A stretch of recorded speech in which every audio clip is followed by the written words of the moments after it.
നമസ്തേ, എല്ലാവർക്കും നമസ്കാരം. ഓതറ SNDP ശാഖായോഗത്തിൽ ഇതിനു മുമ്പ് എത്തിയിട്ടുണ്ട്. ഇപ്പോൾ ആഗ്രഹമുണ്ട്, പക്ഷേ ഭഗവാൻ നിശ്ചയിക്കണം ഒരു സ്ഥലത്തെത്താൻ. അത് നമുക്ക് മുന്നിൽ നടന്നുപോയ മഹാപുരുഷന്മാർ പറഞ്ഞു തന്ന സന്ദേശങ്ങളെ ഇത്തിരി പഠിക്കുമ്പോൾ നമുക്ക് മനസ്സിലാവും. കൽപ്പിച്ച പോലെ വരുമെന്ന് ഗുരു തന്നെ പറഞ്ഞിട്ടുണ്ട്. അപ്പം എല്ലാവരെയും കണ്ടതിൽ സന്തോഷം.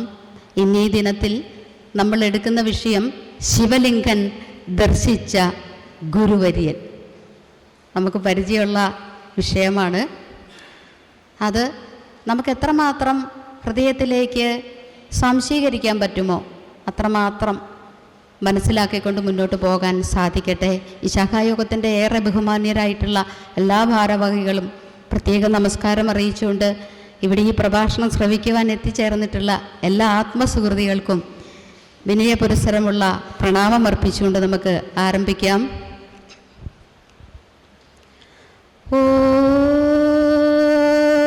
ഓം ഗുരുർ ബ്രഹ്മ ഗുരുർ വിഷ്ണു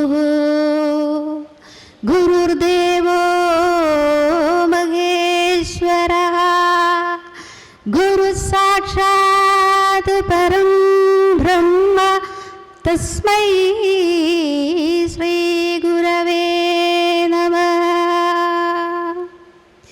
സദാശിവസമാരംഭാം ശങ്കരാചാര്യമധ്യമാം അസ്മദ് ആചാര്യപര്യന്താം വന്ദേ ഗുരുപരമ്പരാം.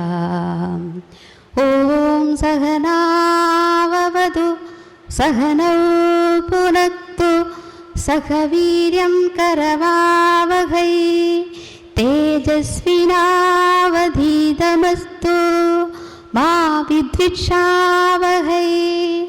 ഓം ശാന്തി ശാന്തി ശാന്തി.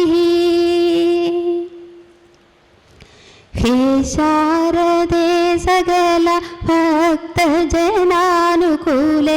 നാഗാദിപാദി വിബുധാർച്ചിത പാദപദ്മേ ലോകേശരമ്യ മുഖപങ്കജ നിത്യവാസേ ദാസേ സദാമയി ദയാംഗുരു ചാരുശീലേ. നാരായണാഖ്യ ഗുരു വരിയ നിവാസപുദേ രമ്യേ മഹാശിവഗിരാവനിശം നിവാസേ സ്തോത്രാവലി ശ്രവണമോദ സമസ്തേ ദോദ്ദാസേ സദാമയി ദയാംഗുരു ചാരുശീലേ. ശ്രീനാരായണ ഗുരുദേവന്റെ ഒന്നാമത്തെ സന്യാസി ശിഷ്യൻ ദിവ്യശ്രീ ശിവലിംഗദാസ സ്വാമികൾ എഴുതിയ ശാരദാഷ്ടകമാണ് നമ്മൾ ജപിച്ചത്.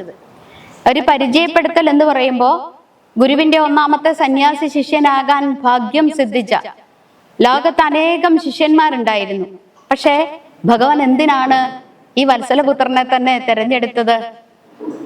ജന്മം കൊണ്ട്, അതായത് ശിവലിംഗദാസ സ്വാമികളുടെ ജന്മം ശ്രീനാരായണ ഗുരുദേവൻ ശ്രീനാരായണ ധർമ്മത്തിൽ നമുക്ക് പറഞ്ഞു തന്ന പ്രകാരമായിരുന്നു.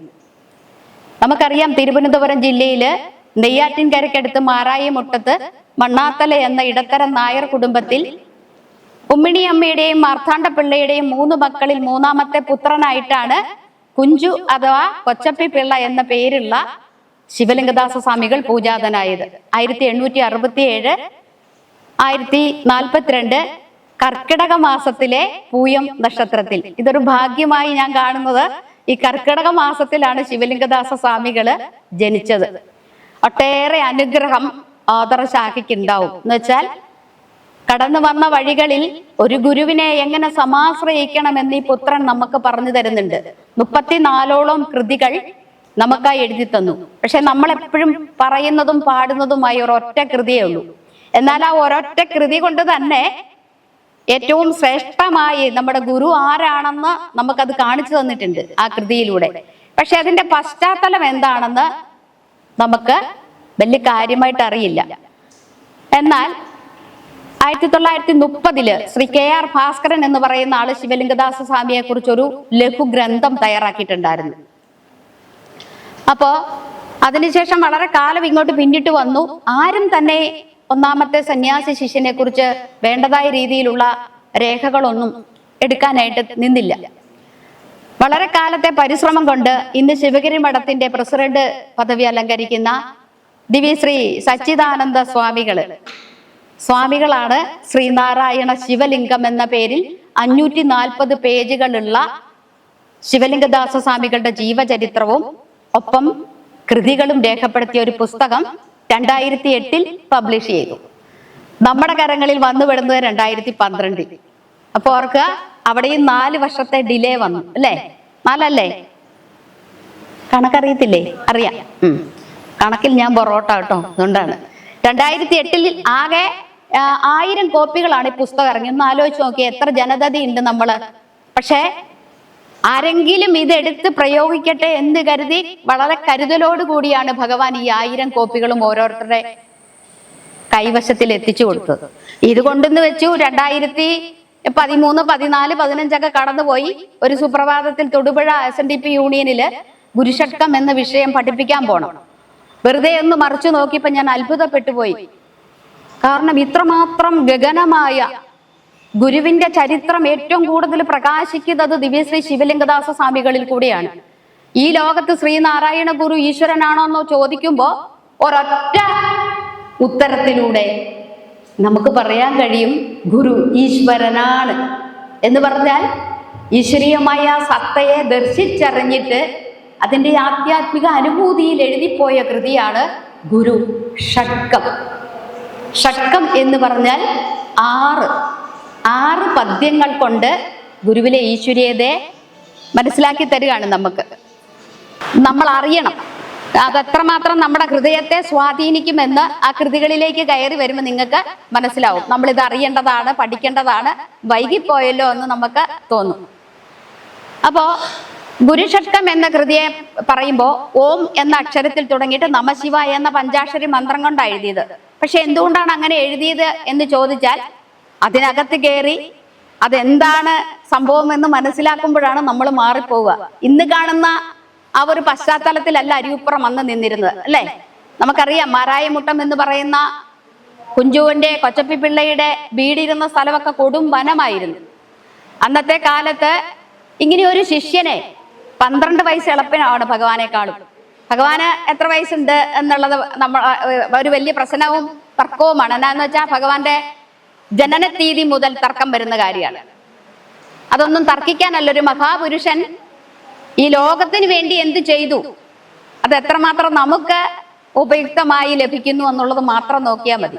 എന്തായാലും മഹാഗുരു സത്യമായിരുന്നു, ഇവിടെ ഉണ്ടായിരുന്നു, 73 വർഷം നമ്മളുടെ ഒപ്പം സഞ്ചരിച്ചിരുന്നു. നമ്മൾ ഇന്ന് ഇത്ര സുഖികളായി ഇവിടെ ഇരിക്കുന്നുണ്ടെങ്കിൽ അതിൻ്റെയൊക്കെ കാരണഭൂതൻ ഭഗവാൻ തന്നെയാണ്. അതുകൊണ്ട് ശിവലിംഗദാസ സ്വാമികൾ എഴുതിയ ഒരു കൃതിയിൽ പറയുന്നുണ്ട് ശ്രീ മാഹേശ്വര ശതകം. ഭഗവാൻ നമുക്ക് എഴുതി തന്ന ശതകം ശിവ ശതകം. അപ്പൊ ശിവശതകം എഴുതിയപ്പോ തൊട്ടടുത്ത് ഭഗവാന്റെ സന്യാസ ശിഷ്യനോട് പറഞ്ഞു 1916 ശിവന്റെ ശതക രൂപത്തിലുള്ള ഒരു കൃതി എഴുതിക്കോളൂ. അങ്ങനെ അതിന് പേര് കൊടുത്തു ശ്രീ മാഹേശ്വര ശതകം. അതിപ്രകാരമാണ്. അതിനകത്തൊരു ശ്ലോകമുണ്ട്, നമ്മളെ ഹൃദയം കൊണ്ട് വല്ലാതെ ആകർഷിക്കും. കൈകൂപ്പി നിന്നു കരളിൽ തവ രൂപമോർത്തു നീ കാക്കുമെന്നു നിതരാം നിലവുറ്റു ഞാനും ലോകങ്ങളിൽ പ്രതിദിനം വളരുന്നു മോഹം ആകെ കളഞ്ഞമല നൃത്തമിടുന്നതെന്നോ. വല്ലാത്തൊരു ചോദ്യമാണ് ചോദിച്ചേക്കുന്നല്ലേ. കൈകൂപ്പി നിന്നു കരളിൽ തവ രൂപമോർത്തു നീ കാക്കുമെന്നു നിതരാം നിലവുറ്റു ഞാനും ലോകങ്ങളിൽ പ്രതിദിനം വളരുന്നു മോഹം ആകെ കളഞ്ഞമല നൃത്തമിടുന്നതെന്നോ. ഭഗവാൻ നമുക്ക് ശിവശതകത്തിൽ പറയുന്നുണ്ട്, ഒരു കുറി നിന്തിരുമേനി വന്നു മുന്നിൽ തിരുമുഖമൊന്നു തിരിച്ചു നോക്കിയെന്നിൽ പെരുകിനവൻ കടവൻ നടത്തി തരുവതിനെന്നു വരം തരും ദയാലോ. ശിവശതകം നമ്മൾ ചൊല്ലുന്ന കൃതിയല്ലേ അല്ലെ? അപ്പൊ അതിനകത്താണ് പറയുന്നേ, ഒരു കുറി നിൻ തിരുമേനി വന്നു മുന്നിൽ, തിരുമുഖം ഒന്ന് തിരിച്ചു നോക്കണമെന്നെ, എന്നിട്ട് എന്റെ ഈ സങ്കട വാരാനിധിയിൽ നിന്ന് എന്നെ നീ ഒന്ന് കരകയറ്റണം. ഇവിടെ പറയാണ്, ഞാൻ ഭഗവാനെ കൈകൂപ്പി നിന്നു കരളിൽ തവ രൂപമോർത്തു. ഭഗവാനെ, എനിക്ക് വേറെ ആരുമില്ല, ഞാൻ നിന്നെ മാത്രം നനച്ചുകൊണ്ട്, നിന്റെ സ്വരൂപത്തെ മാത്രം എന്റെ ഹൃദയത്തിൽ കൊണ്ടുവച്ചിട്ട് നിന്നെ മാത്രം നനച്ചുകൊണ്ടാണ് ഞാൻ കൈകൂപ്പി നിൽക്കുന്നത്. വേറെ ആരെങ്കിലും എന്നെ കാക്കുമെന്ന് നീ വിചാരിക്കരുത്. കൈകൂപ്പി നിന്നു കരളിൽ തവ രൂപമോർത്തു, നീ കാക്കുമെന്നു നിതരാം നിനവുറ്റു ഞാനും. ശിവലിംഗദാസ സ്വാമികളുടെ ഭാഷയൊക്കെ നമുക്ക് അത്രയ്ക്ക് പെട്ടെന്ന് വിടി തരുന്ന ഭാഷയല്ല. എന്നാലും നിനവുറ്റു, നിനച്ചു എന്നൊക്കെ പറഞ്ഞാൽ നമുക്കറിയാം, വിചാരിച്ചു അല്ലെ? നിനവുറ്റു ഞാനും ലോകങ്ങളിൽ പ്രതിദിനം വളരുന്നു എന്ന് വെച്ചാൽ എന്താ? ഈ ലോക ജീവിതം വളരെ പ്രശ്നങ്ങൾ കൊണ്ട് നിറഞ്ഞതാണ്. ഇന്ന് നമ്മൾ അനുഭവിക്കുന്ന പ്രശ്നങ്ങൾ എന്താ? മാധ്യമങ്ങളിലൂടെ നമ്മൾ കാണുന്നുണ്ട്. എവിടെയോ ഇരിക്കുന്ന ഒരു വത്സലപുത്രൻ, ഒരു മാതാവിന്റെയും പിതാവിന്റെയും വത്സലപുത്രൻ അല്ലെ, നഷ്ടപ്പെട്ടു പോയിട്ട് ജനകോടികൾ ഇങ്ങനെ പ്രാർത്ഥനയോടെ ഇരിക്കുന്നു. ഗംഗാ നദിയിലാണ് പോയതെങ്കിലും കിട്ടിയിട്ടില്ല, ഇതുവരെ തേടിക്കൊണ്ടിരിക്കുകയാണ്.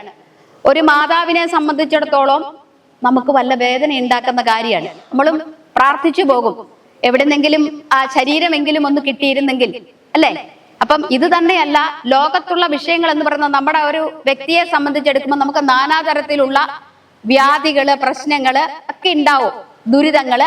ചില ദിവസം ഒട്ടും കൊള്ളിയല്ലെന്ന് പറയും അല്ലെ? അപ്പോഴൊക്കെ ദിവസം നല്ലതാക്കാൻ ശിവലിംഗദാസ സ്വാമികളുടെ ശ്രീമാഹേശ്വര ശതകം ജപിക്കണം. നമ്മള് ശിവശതകം പോലും നമ്മൾ പഠിച്ചിട്ടില്ല. അപ്പൊ അതിനിടയ്ക്കൊക്കെ നമ്മൾ ഓരോ കൃതി ശ്ലോകമൊക്കെ എടുത്തിട്ട് ഇങ്ങനെ അല്ലെ, അങ്ങനെയാ ചെയ്യുക. നമ്മൾ ഓടിച്ചിട്ട് പഠിക്കും, അതിന്റെ അർത്ഥം അറിയത്തില്ല. പക്ഷേ ഒറ്റ കാര്യം നോക്കുക, ഈ 34 കൃതികളിൽ നമ്മുടെ മനസ്സിനെ സ്വാധീനിക്കാൻ ശേഷിയുള്ള നിരവധി കൃതികൾ ശിവലിംഗദാസ സ്വാമി എഴുതി. സ്ത്രീകൾക്കും കുട്ടികൾക്കും വേണ്ടി നന്നായിരിക്കാൻ എങ്ങനെയാണ് അവർ ഗുരുവിനെ സേവിക്കേണ്ടത്, എങ്ങനെയാണ് അവർ ഉത്തമ സ്ത്രീകളാകേണ്ടത്, എങ്ങനെയാണ് നല്ല കുഞ്ഞുങ്ങളാകേണ്ടത് അതൊക്കെ പറഞ്ഞിട്ട് എഴുതിയതാണ് സാംബസ്തവം. നല്ലൊരു കൃതിയാണ്. 100 പദ്യങ്ങളാണ് അതിലും. നോക്കൂ, ഭഗവാൻ എങ്ങനെ എഴുതിയോ അതേപോലെ തന്നെ ശിഷ്യൻ നമുക്കായി എഴുതി വെച്ചു. പക്ഷേ നമ്മുടെ കൈകളിൽ എത്തിയില്ല. ഇതൊക്കെ കേൾക്കുമ്പം പല ആളുകളും ചോദിക്കും, ടീച്ചറെ അതൊന്നും തരുമോ? എൻ്റെ ഒരു പ്രഭാഷണം അനീഷാണ് എടുത്തത്. അന്ന് ആ പ്രഭാഷണത്തിൽ ഇതിന്റെ കുറച്ച് ഭാഗം വന്നപ്പോ ആൾക്കാർ നമ്മളെ വിളിച്ചിട്ട് ചോദിക്കും, ഇത് എവിടെയാണുള്ളത്, ഇത് എവിടെയാണുള്ളത്. അപ്പൊ നമ്മൾ പറയും, ഇത് ശ്രീനാരായണ ശിവലിംഗം എന്ന പുസ്തകത്തിലുണ്ട്. ആളുകൾ അനവധി ഉണ്ടാകുമ്പോ ഈ പുസ്തകം വീണ്ടും പബ്ലിഷ് ചെയ്യേണ്ടതിന്റെ ആവശ്യകത ഉണ്ടാവും. അന്ന് ഇതിന് ഏറ്റവും കൂടുതൽ കഷ്ടപ്പെട്ട് നടന്ന ശിവഗിരി മഠത്തിന്റെ ഏറ്റവും ശ്രേഷ്ഠനായ ബ്രഹ്മശ്രീ സച്ചിദാനന്ദ സ്വാമികളോട് എത്രമാത്രം വാത്സല്യവും എത്രമാത്രം സ്നേഹവും ഇതിങ്ങനെ എഴുതി തന്നതിന്റെ പേരില് ഒത്തിരി വളരെ നല്ല ധീരോജ്വലമായ പ്രവർത്തനങ്ങൾക്ക് നാന്ദി കുറിക്കുവാൻ സ്വാമികൾക്ക് സാധിക്കുമായിരുന്നു. പക്ഷെ ശിവഗിരി മഠത്തിന്റെ മഠാധിപതിയായിപ്പോയി. അല്ലെങ്കിൽ ഇപ്പൊ ഈ പുസ്തകം കേരളത്തിലെമ്പാടുമുള്ള ജനഹൃദയങ്ങളിൽ എത്തിക്കുവാൻ സ്വാമികൾക്ക് സാധിക്കുമായിരുന്നു. ശ്രീനാരായണ ദർശനത്തിന്റെ പ്രസരണത്തെ കുറിച്ച് ഓർക്കുമ്പോൾ, പ്രചരണത്തെ കുറിച്ച് സംബന്ധിച്ച് പറയുമ്പോൾ ഏറ്റവും കൂടുതൽ ജനഹൃദയങ്ങളിലേക്ക് സ്വാമിജി നൽകിയ സന്ദേശം വലിയ വിലയുള്ളതാണ്. അപ്പൊ തീർച്ചയായും സ്വാമിജിയെ കൂടെ ഞാൻ ഈ അവസരത്തിൽ സ്മരിക്കുകയാണ്. നമ്മുടെ കയ്യിൽ ഒരു പുസ്തക രൂപത്തിൽ ഈ 540 പേജുള്ള ഭഗവാനും ശിവലിംഗ സ്വാമിയും വന്ന് ചേരുമ്പോ ഇത് ഏതെങ്കിലും ഒരാളിലൂടെ നമുക്ക് കൊടുക്കാൻ പറ്റണം. ആയിരങ്ങളുടെ കയ്യിലുണ്ട്. അപ്പൊ അത് നമുക്ക് വേണമെങ്കിൽ നമ്മൾ എന്ത് ചെയ്യണം? നമുക്ക് വേണം എന്നുള്ള ആവശ്യം ഉന്നയിക്കുമ്പോഴാണ് കരയുന്ന കുഞ്ഞിനെ പാലുള്ളൂ. അപ്പൊ നമ്മൾക്ക് കരയാൻ പറ്റണം. അതിനകത്ത് പറയുന്നുണ്ട്, ദേവ ദേവ ദേവ ദേവാ ദേവ ദേവ ദേവ ദേവാ ദേവ ദേവ ദേവ ദേവാ ദേവ സാംബ പാകിമാം. നല്ല സുഖമാണ് പാടാൻ. എൻ്റെ ആദ്യത്തെ ലൈൻ ഇങ്ങനെയാണ്. അത് റിപ്പീറ്റ് ചെയ്ത് നമുക്ക് കൊണ്ടുപോകാം. അതിനകത്ത് പറയുന്നുണ്ട് ഭഗവാൻ, അന്യനെന്ന ഭാവമെന്നിൽ എണ്ണി വെച്ചിടാതെ നീ എന്നെ നിന്നോടൊപ്പമായി നിനയ്ക്ക സാംബ പാകിമാം. അച്ഛനായതും സവിക്കും അമ്മയായതും ഭവാൻ അച്യുതാച്യുതാക്രയുഗ്മ ദേവദേവ പാഹി മാം. പ്രാണനാഥനായ നിന്റെ പാദപത്മമോർത്തു ഞാൻ ക്ഷീണമറ്റിരുന്നിടുന്നു സാംബ പാഹി മാം. നമ്മുടെയൊക്കെ പ്രാണൻ ആര് തന്നെന്നാ നമ്മളുടെ വിചാരം? എൻ്റെ അച്ഛൻ അല്ലേ? അങ്ങനല്ലേ പറയുന്നുണ്ട് അവിടെ. മണ്ണു തട്ടൊരഞ്ചു ഭൂത മാണുകായമെന്നു ഞാൻ എണ്ണിടുന്നതെന്നഹോ മഹേശ സാംബ പാഹി മാം. ഭഗവാൻ ഇപ്പുറത്ത് പറഞ്ഞു വെച്ചു, മണ്ണും ജലം കനലും അമ്പരമോടു കാറ്റും എണ്ണിപ്പിടിച്ചറയിലിട്ടെരിയും കൊളുത്തി ദണ്ഡപ്പെടുത്തുമൊരു ദേവതയിങ്കൽ നിന്നൻ പിണ്ടത്തിനന്ന് മൃദു നൽകി വളർത്ത ശംഭോ. അമ്മയുടെ ഉദരത്തിൽ ഒരു ശിശുവായി രൂപപ്പെട്ടുകൊണ്ട് വരുന്ന സമയത്ത് പഞ്ചഭൂതങ്ങളെ അടുക്കി എണ്ണ ക്രമപ്രകാരം ഇട്ടിട്ട് അതിലെരിയും കൊളുത്തി. എരി എന്ന് പറയുന്നത് എന്താ? പ്രാണനാണ്. ആ പ്രാണൻ പകർന്നു തന്ന ആളിന്റെ പേരെന്താണ്? സാക്ഷാൽ പരമശിവനാണ്. അതാണ് പറഞ്ഞത്, പ്രാണനാഥനായ നിന്റെ പാദപത്മമോർത്തു ഞാൻ ക്ഷീണമറ്റിരുന്നിടുന്നു സാംബ പാഹി മാം. എനിക്കൊന്ന് പറഞ്ഞു തരണം അല്ലേ? എൻ്റെ പ്രാണന്റെ നാഥനായിട്ടാണ് ഇരിക്കുന്നത്. നമുക്ക് അങ്ങനെയാണോ? പ്രാണന്റെ, നമ്മുടെ ജീവനാണ് ഏറ്റവും വലുത്. ആ ജീവനേക്കാൾ വിലയുണ്ടോ നമ്മുടെ ഗുരുവിന് നമ്മുടെ ഹൃദയത്തില്? അങ്ങനെ ഉള്ളവരുണ്ട്, എന്നാൽ അതിനോട് അടുത്തവരുമുണ്ട്. അതിലേക്ക് കൊണ്ടുവരാനാണ് നമ്മുടെ ശ്രമം. അതിന് നമ്മള് ദിവ്യ പുരുഷന്മാരുടെ പാതയിലൂടെ സഞ്ചരിച്ച് അവര് നമുക്ക് നൽകിയ സന്ദേശത്തെ ഹൃദയത്തിലേക്ക് വെക്കണം, എന്നിട്ട് സഞ്ചരിക്കണം. ഇപ്പൊ ഇവിടെ ശിവലിംഗദാസ സ്വാമികളെ കുറിച്ച് അധികം വലിയ ഇതൊന്നുമില്ല. 6 പദ്യങ്ങളിൽ എഴുതി ഇതിന്റെ അർത്ഥം പറഞ്ഞു പോകും. എന്നാൽ നമ്മൾ അതിലൂടെ ഒന്ന് വന്നു കഴിഞ്ഞാൽ നമുക്ക് മനസ്സിലാവും ഈ ദിവ്യ പുരുഷന്റെ ജനനവും മറ്റു കാര്യങ്ങളും. മാരായിമുട്ടത്ത് മണ്ണാത്തല എന്ന ഭവനത്തിൽ മാർത്താണ്ഡപിള്ളയുടെയും ഉമ്മണിയമ്മയുടെയും 3ാമത്തെ കുഞ്ഞായി ജനിച്ചു. വളരെ വാത്സല്യപൂർവ്വം ആളുകള് കുഞ്ചു അഥവാ കൊച്ചപ്പി പിള്ള എന്ന് വിളിച്ചു. 2 ജ്യേഷ്ഠന്മാരുണ്ടായിരുന്നു, കുട്ടിയപ്പി പിള്ളയും നീലകണ്ഠ പിള്ളയും. എന്നാല് അമ്മയെ കണ്ടിട്ടാണ്, അമ്മയാണല്ലോ ആദ്യ ഗുരു, എല്ലാവരുടെയും അമ്മയാണ് ആദ്യ ഗുരു. പക്ഷേ ശിവലിംഗദാസ സ്വാമികളുടെ അമ്മയ്ക്ക് ഒരു പ്രത്യേകത ഉണ്ടായിരുന്നു. അതായത് ശ്രീനാരായണ ധർമ്മത്തിൽ പറയുന്നത് പോലെയുള്ള എല്ലാ ഗുണഗണങ്ങളും ഒത്തിണങ്ങിയ ആളായിരുന്നു ഉമ്മണിയമ്മ. പ്രഭാതത്തിൽ എണീറ്റ് കുളിച്ച് വീട്ടുകാര്യങ്ങളെല്ലാം കൃത്യമായി നോക്കി, എല്ലാവരുടെയും കാര്യങ്ങളെല്ലാം നോക്കിയിട്ട് വളരെ പ്രഭാതത്തിൽ തന്നെ ക്ഷേത്ര ദർശനം നടത്തും. ഈ കുഞ്ഞ് ജനിച്ചു, അതിന് നടക്കാറായപ്പോ മുതൽ അമ്മയുടെ കൂടെ ക്ഷേത്ര ദർശനം നടത്തും. പോകുന്ന വഴികളിലും അല്ലാതെ ഇരിക്കുന്ന സമയത്തുമെല്ലാം കുഞ്ഞിന് ഈശ്വരോന്മുഖമായ പാഠങ്ങൾ പറഞ്ഞു കൊടുക്കും. അപ്പൊ അമ്മയും കുഞ്ഞും തമ്മിലുള്ള ഒരു ബന്ധം എന്ന് പറയുന്നത് ഇന്ന് നമ്മൾ ഈ കാലഘട്ടത്തിൽ നമുക്ക് അമ്മമാർക്കും കുഞ്ഞുങ്ങൾക്കും ഉള്ള ഒരു ബന്ധമല്ല. ഇന്ന് സീരിയലുകൾ അതുപോലെ തന്നെ മൊബൈൽ ഫോണിന്റെ ഒക്കെ കരാള ഹസ്തത്തിലേക്ക് നമ്മുടെ മക്കളും ഒപ്പം നമ്മളും അമരുമ്പോൾ പഴയ കാലം ഓർക്കുക. ഈശ്വര നാമ ജപങ്ങൾ കൊണ്ട് കാലത്തും വൈകിട്ടും ആ വീടിന്റെ അന്തരീക്ഷത്തെ ഏറ്റവും കൂടുതൽ ഈശ്വര സാന്നിധ്യം കൊണ്ട് നിറയ്ക്കാൻ കഴിയുന്ന അമ്മമാരുള്ള കേരളത്തിലാണ് നമ്മൾ നിൽക്കുന്നത്. എന്നാൽ ഇന്ന് കേരളത്തിന്റെ അവസ്ഥ ദൈവത്തിന്റെ സ്വന്തം നാടെന്നൊക്കെ പറയുന്നുണ്ടെങ്കിലും അത്രയ്ക്ക് അങ്ങോട്ട് ആക്കണമെങ്കിൽ ആര് പരിശ്രമിക്കണം? നമ്മളും നമ്മുടെ മക്കളെ ഇതേപോലെ പുരാണ കഥകളും ഭഗവത്ഗീതയും അതുപോലെയൊക്കെ ചിട്ടയായി പറഞ്ഞു കൊടുത്ത് അവരുടെ മനസ്സിലേക്ക് പതിയെ പതിയെ ഈശ്വരനോടുള്ള ഒരു പ്രേമം ഉണ്ടാക്കിയെടുക്കണം അല്ലെ? പ്രണയം എന്ന വാക്ക് പ്രേമം എന്നാണ് പറയുക. അപ്പം ഓർക്കണം, നമുക്ക് ആർക്കും പ്രണയമില്ല, പ്രേമവുമില്ല. നമ്മളൊരു കൃത്യം നിർവഹിക്കാൻ വേണ്ടി അല്ലെങ്കിൽ ഏതെങ്കിലുമൊക്കെ കാര്യത്തിന് വേണ്ടി നമ്മൾ ഭഗവാനെ സമാശ്രയിക്കുന്നു എന്ന് വേണം പറയാൻ. അങ്ങനെ പറയാൻ കാരണം ഗുരുവിനായി ജീവിതത്തിൽ ഒരു ഇത്ര മണിക്കൂറുകളൊന്നും മാറ്റിവെക്കാൻ നമുക്കുണ്ടോ? ഇല്ല. നമ്മൾ വളരെ തത്രപ്പെട്ട് പ്രയാസപ്പെട്ടിട്ടാണ് നമ്മൾ ചെയ്യുന്നത്. എന്നാൽ ഉമ്മണിയമ്മ അങ്ങനെയല്ല. എന്ത് പണി അവിടെ കിടന്നാലും ക്ഷേത്രത്തിൽ പോകും. നെയ്യാറ്റിൻകര ശ്രീകൃഷ്ണസ്വാമി ക്ഷേത്രത്തിലാണ് പോവുക. അവിടെ പോകുമ്പോൾ കുഞ്ഞിനെ കൊണ്ടുപോകും. കുഞ്ഞിനോട് പോരുന്നവും മരുന്നവുമായ വഴിയിലെല്ലാം ഈശ്വരോന്മുഖമായ കാര്യങ്ങൾ പറഞ്ഞു കൊടുക്കും. അങ്ങനെ പറഞ്ഞു കൊടുത്ത കുഞ്ഞിനെ വിദ്യാരംഭം നടത്തേണ്ട സമയമായി. സാധാരണ നമ്മുടെയൊക്കെ ഇവിടെ ഒരു 3-3.5 വയസ്സൊക്കെ ആകുമ്പോഴാണ് എഴുത്തിനിരുത്തുക. പക്ഷേ ശിവലിംഗദാസ സ്വാമികളെ 7ാമത്തെ വയസ്സിലാണ് എഴുത്തിനിരുത്തുന്നത്. അപ്പോ അന്ന് ഏറ്റവും നല്ല ഒരു ആചാര്യൻ വന്നു. ഇന്നത്തെ പോലെ നമുക്ക് ഹരിശ്രീ ഗണപതയെ നമ്മ നല്ല പറയുന്നത്. ആര്യാഭിനിവേശത്തിന്റെ ഫലമായി കടന്നു വന്നതാണ് ഓം ഹരിശ്രീ ഗണപതയേ നമഃ. ജ്ഞാനം മോന എന്നാണ് അന്ന് എഴുതിച്ചിരുന്നത്. ജിനോസ്തു നമതേ. ഒന്ന് ആലോചിച്ച് നോക്കി, അന്നത്തെ കാലത്ത് അങ്ങനെയാണ് കുഞ്ഞുങ്ങളെ കണ്ട് എഴുതിച്ചിരുന്നത്. എന്തായാലും ആ എഴുത്തൊക്കെ നല്ലതായി. അതിനുശേഷം ബേലിക്കോണത്ത് വീട്ടിൽ ചിന്നൻ പിള്ളയെ ആശാന്റെ അടുത്ത് കൊണ്ടുപോയി വിദ്യ അഭ്യസിക്കാൻ ചേർത്തു. അവിടെ സംസ്കൃതവും മലയാളവും നല്ലവണ്ണം പഠിച്ചു. ആദ്യ ഗുരു അമ്മയായതുകൊണ്ട് തന്നെ വളരെ നല്ല രീതിയിലുള്ള ജ്ഞാനം കരസ്ഥമാക്കിയതുകൊണ്ട് അക്ഷരം കിട്ടിയപ്പോഴത്തേനും ഭാഷ വളരെ നല്ലതായിട്ട് കൈകാര്യം ചെയ്യാനും ഇത് പഠിച്ച് വായിച്ച് മനസ്സിലാക്കാനും സാധിച്ചു. അതിനുശേഷം മാതാപിതാക്കൾക്ക് തോന്നി കുറച്ചും കൂടി ഉപരി വിദ്യാഭ്യാസം കൊടുക്കണം. അന്നത്തെ കാലമല്ലേ. തച്ചു വീളാകത്ത് പപ്പു ആശാന്റെ കളരിയിൽ കൊണ്ടുപോയി വിട്ടു. അങ്ങനെ ആ കളരിയിൽ പോയിട്ട് വലിയധികം നാളൊന്നും പഠിക്കാൻ പറ്റിയില്ല. 15 വയസ്സിലേക്ക് കടന്നു വരികയാണ്. ഈ 15 വയസ്സിലാണ് ശിവലിംഗദാസ സ്വാമികളുടെ ജീവിതത്തില് വല്ലാത്തൊരു അശനിപാതം പോലെ അമ്മയുടെ അകാലമായ വേർപാടുണ്ടായി. ഉമ്മണിയമ്മ ഈ ലോകത്തുനിന്ന് വിട പറഞ്ഞു. 3 പുരുഷന്മാര് മാത്രമുള്ള ഒരു ഭവനം. ഒന്ന് ആലോചിച്ച് നോക്കി, ഒരു പെണ്ണ് ഇല്ലാതെ, ഒരമ്മയുടെ സാന്നിധ്യം ഇല്ലാതെ, അമ്മ തനിക്ക് പകർന്നു നൽകിയ ഈശ്വരോന്മുഖമായ കാര്യങ്ങളും തത്വസംഗീതകളും എല്ലാം, അമ്മ അത്ര നല്ല വിദ്യാസമ്പന്നയായിരുന്നത് കൊണ്ടാണ് കുഞ്ഞിന് ഏറ്റവും വലിയ ബന്ധം അമ്മയുമായിട്ടാണ് ആ വീട്ടിൽ ഏറ്റവും അടുപ്പം. അപ്പോ ചേട്ടന്മാരും അച്ഛനും ഒക്കെ ചില കാര്യങ്ങളിൽ കുഞ്ഞുവിനെ വഴക്ക് പറയും. എന്തിനാണെന്നറിയുമോ? അക്കാലഘട്ടത്തില് ഒരു നിയമം ഉണ്ടായിരുന്നു ഇവർക്ക്, സവർണർക്ക്.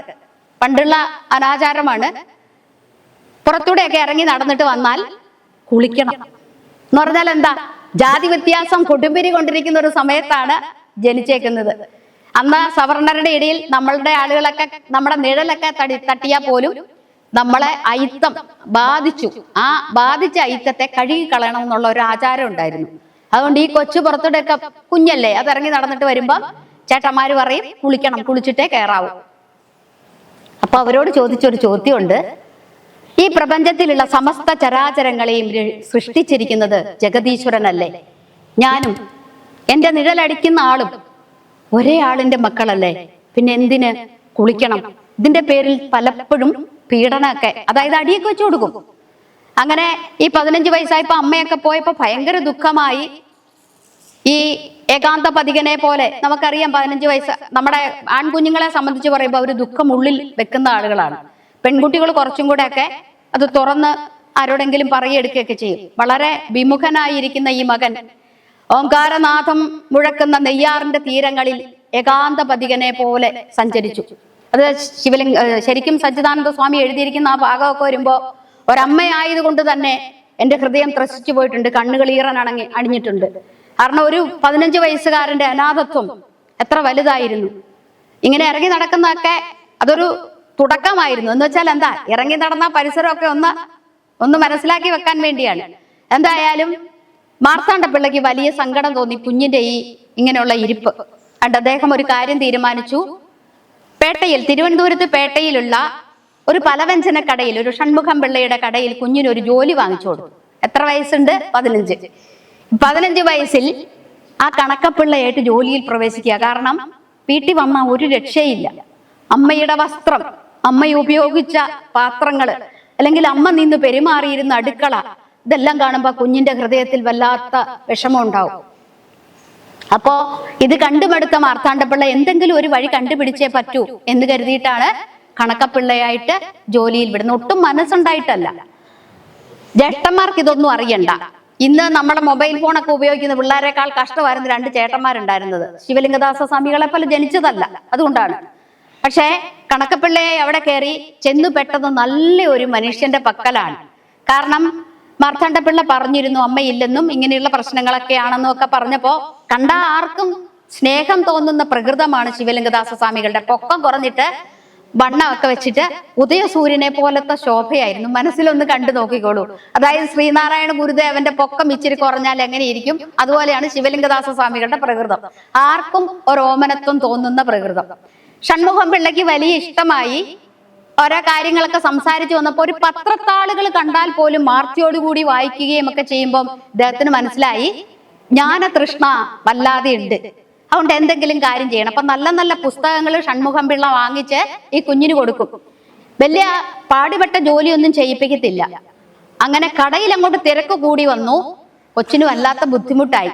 ആ സമയത്താണ് ജ്ഞാനപ്രചാകരം എന്ന് പറയുന്ന ഒരു സഭ പേട്ടയിൽ പ്രവർത്തിച്ചിരുന്നു. ഷൺമുഖം പിള്ള, അതുപോലെ തന്നെ ശരിക്കും നമ്മുടെ ഷൺമുഖം എന്ന് പറയുന്ന ആള് ശരിക്കും പറഞ്ഞ സ്വാമി ചട്ടമ്പി സ്വാമികളെ കുറിച്ച് പറയുന്നുണ്ട്, സുന്ദരം പിള്ളയെ കുറിച്ച് പറയുന്നുണ്ട്.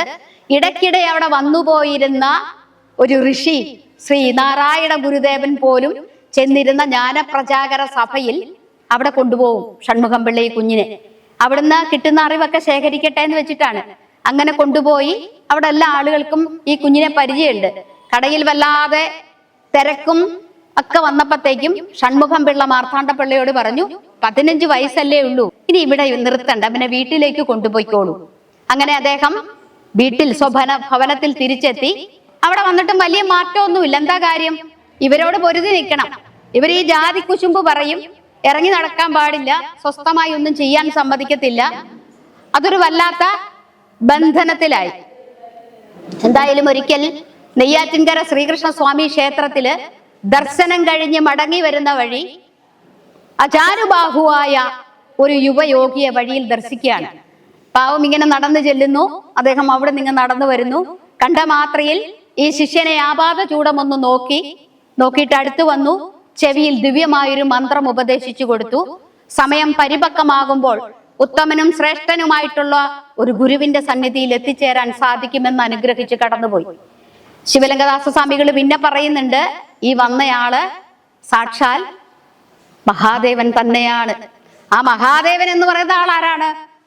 ശ്രീനാരായണ ഗുരുദേവൻ. അങ്ങനെ ശ്രീനാരായണ ഗുരുദേവൻ ഹൃദയത്തിലേക്ക് വന്നു. ഈ മന്ത്രം ജപിക്കും തോറും ഉള്ളിലെ മാലിന്യങ്ങളെല്ലാം മാറി മാറി മാറി മാറി പരിപക്വപ്പെടുത്തിക്കൊണ്ടിരിക്കുകയാണ്. എത്ര തവണ ജപിക്കുന്നോ അത്രമാത്രം ശുദ്ധിയിലേക്കാണ് എത്തി വരുന്നത്. ഒരു ശിശുവായിരുന്നാൽ മതിയെന്ന് ഇപ്പൊ തോന്നുന്നില്ലേ? ഉണ്ട്. എന്തുകൊണ്ടാണ്? നമ്മൾ അമ്പലത്തിൽ പോകുമ്പോൾ ആരെങ്കിലും ഇങ്ങനെ കണ്ടിട്ടുണ്ടോ? നമ്മൾ അമ്പലത്തിൽ എങ്ങനെയാ പോകുന്നത്? 150 കൂട്ടം വിചാരമായിട്ട് പോവും. ക്ഷേത്രത്തിൽ കയറിയിട്ട് ചുറ്റി നടന്ന് ഒഴുമ്പോഴെല്ലാം നമ്മൾ വർത്താനം പറയും. അപ്പോഴായിരിക്കും അടുത്തുള്ള ഒരാളെ കാണുന്നത്. അന്നേരം 1 വർഷമായിട്ട് കാണുന്നതാണെങ്കിൽ കുറേ കാര്യങ്ങൾ പറയും, അല്ലേ? ഒക്കെ നമ്മൾ പഠിക്കേണ്ടതാണ്. നമുക്ക് ചില ശീലങ്ങളും ചിട്ടങ്ങളും ഒക്കെ വന്നു പോയാൽ പിന്നെ അത് മാറ്റാൻ ഇച്ചിരി ബുദ്ധിമുട്ടാണ്. പക്ഷെ ഒരു കാര്യം നമ്മൾ മനസ്സിലാക്കുക, ദിവ്യശ്രീ ശിവലിംഗദാസ സ്വാമികളുടെ ചരിത്രം നമ്മൾ അറിയണം എന്ന് പറയുന്നത് കടന്നു വന്ന വഴികളുടെ കല്ലും മുള്ളും നിറഞ്ഞ പാത നമ്മൾ അറിഞ്ഞിരുന്നാൽ മാത്രമേ നമുക്ക് ഉത്തമനായ ഈ ഗുരുവിന്റെ സന്യാസി ശിഷ്യനെ കുറിച്ച് ഹൃദയത്തിൽ വെച്ച് പോകാൻ പറ്റത്തുള്ളൂ. അതുകൊണ്ടാണ്.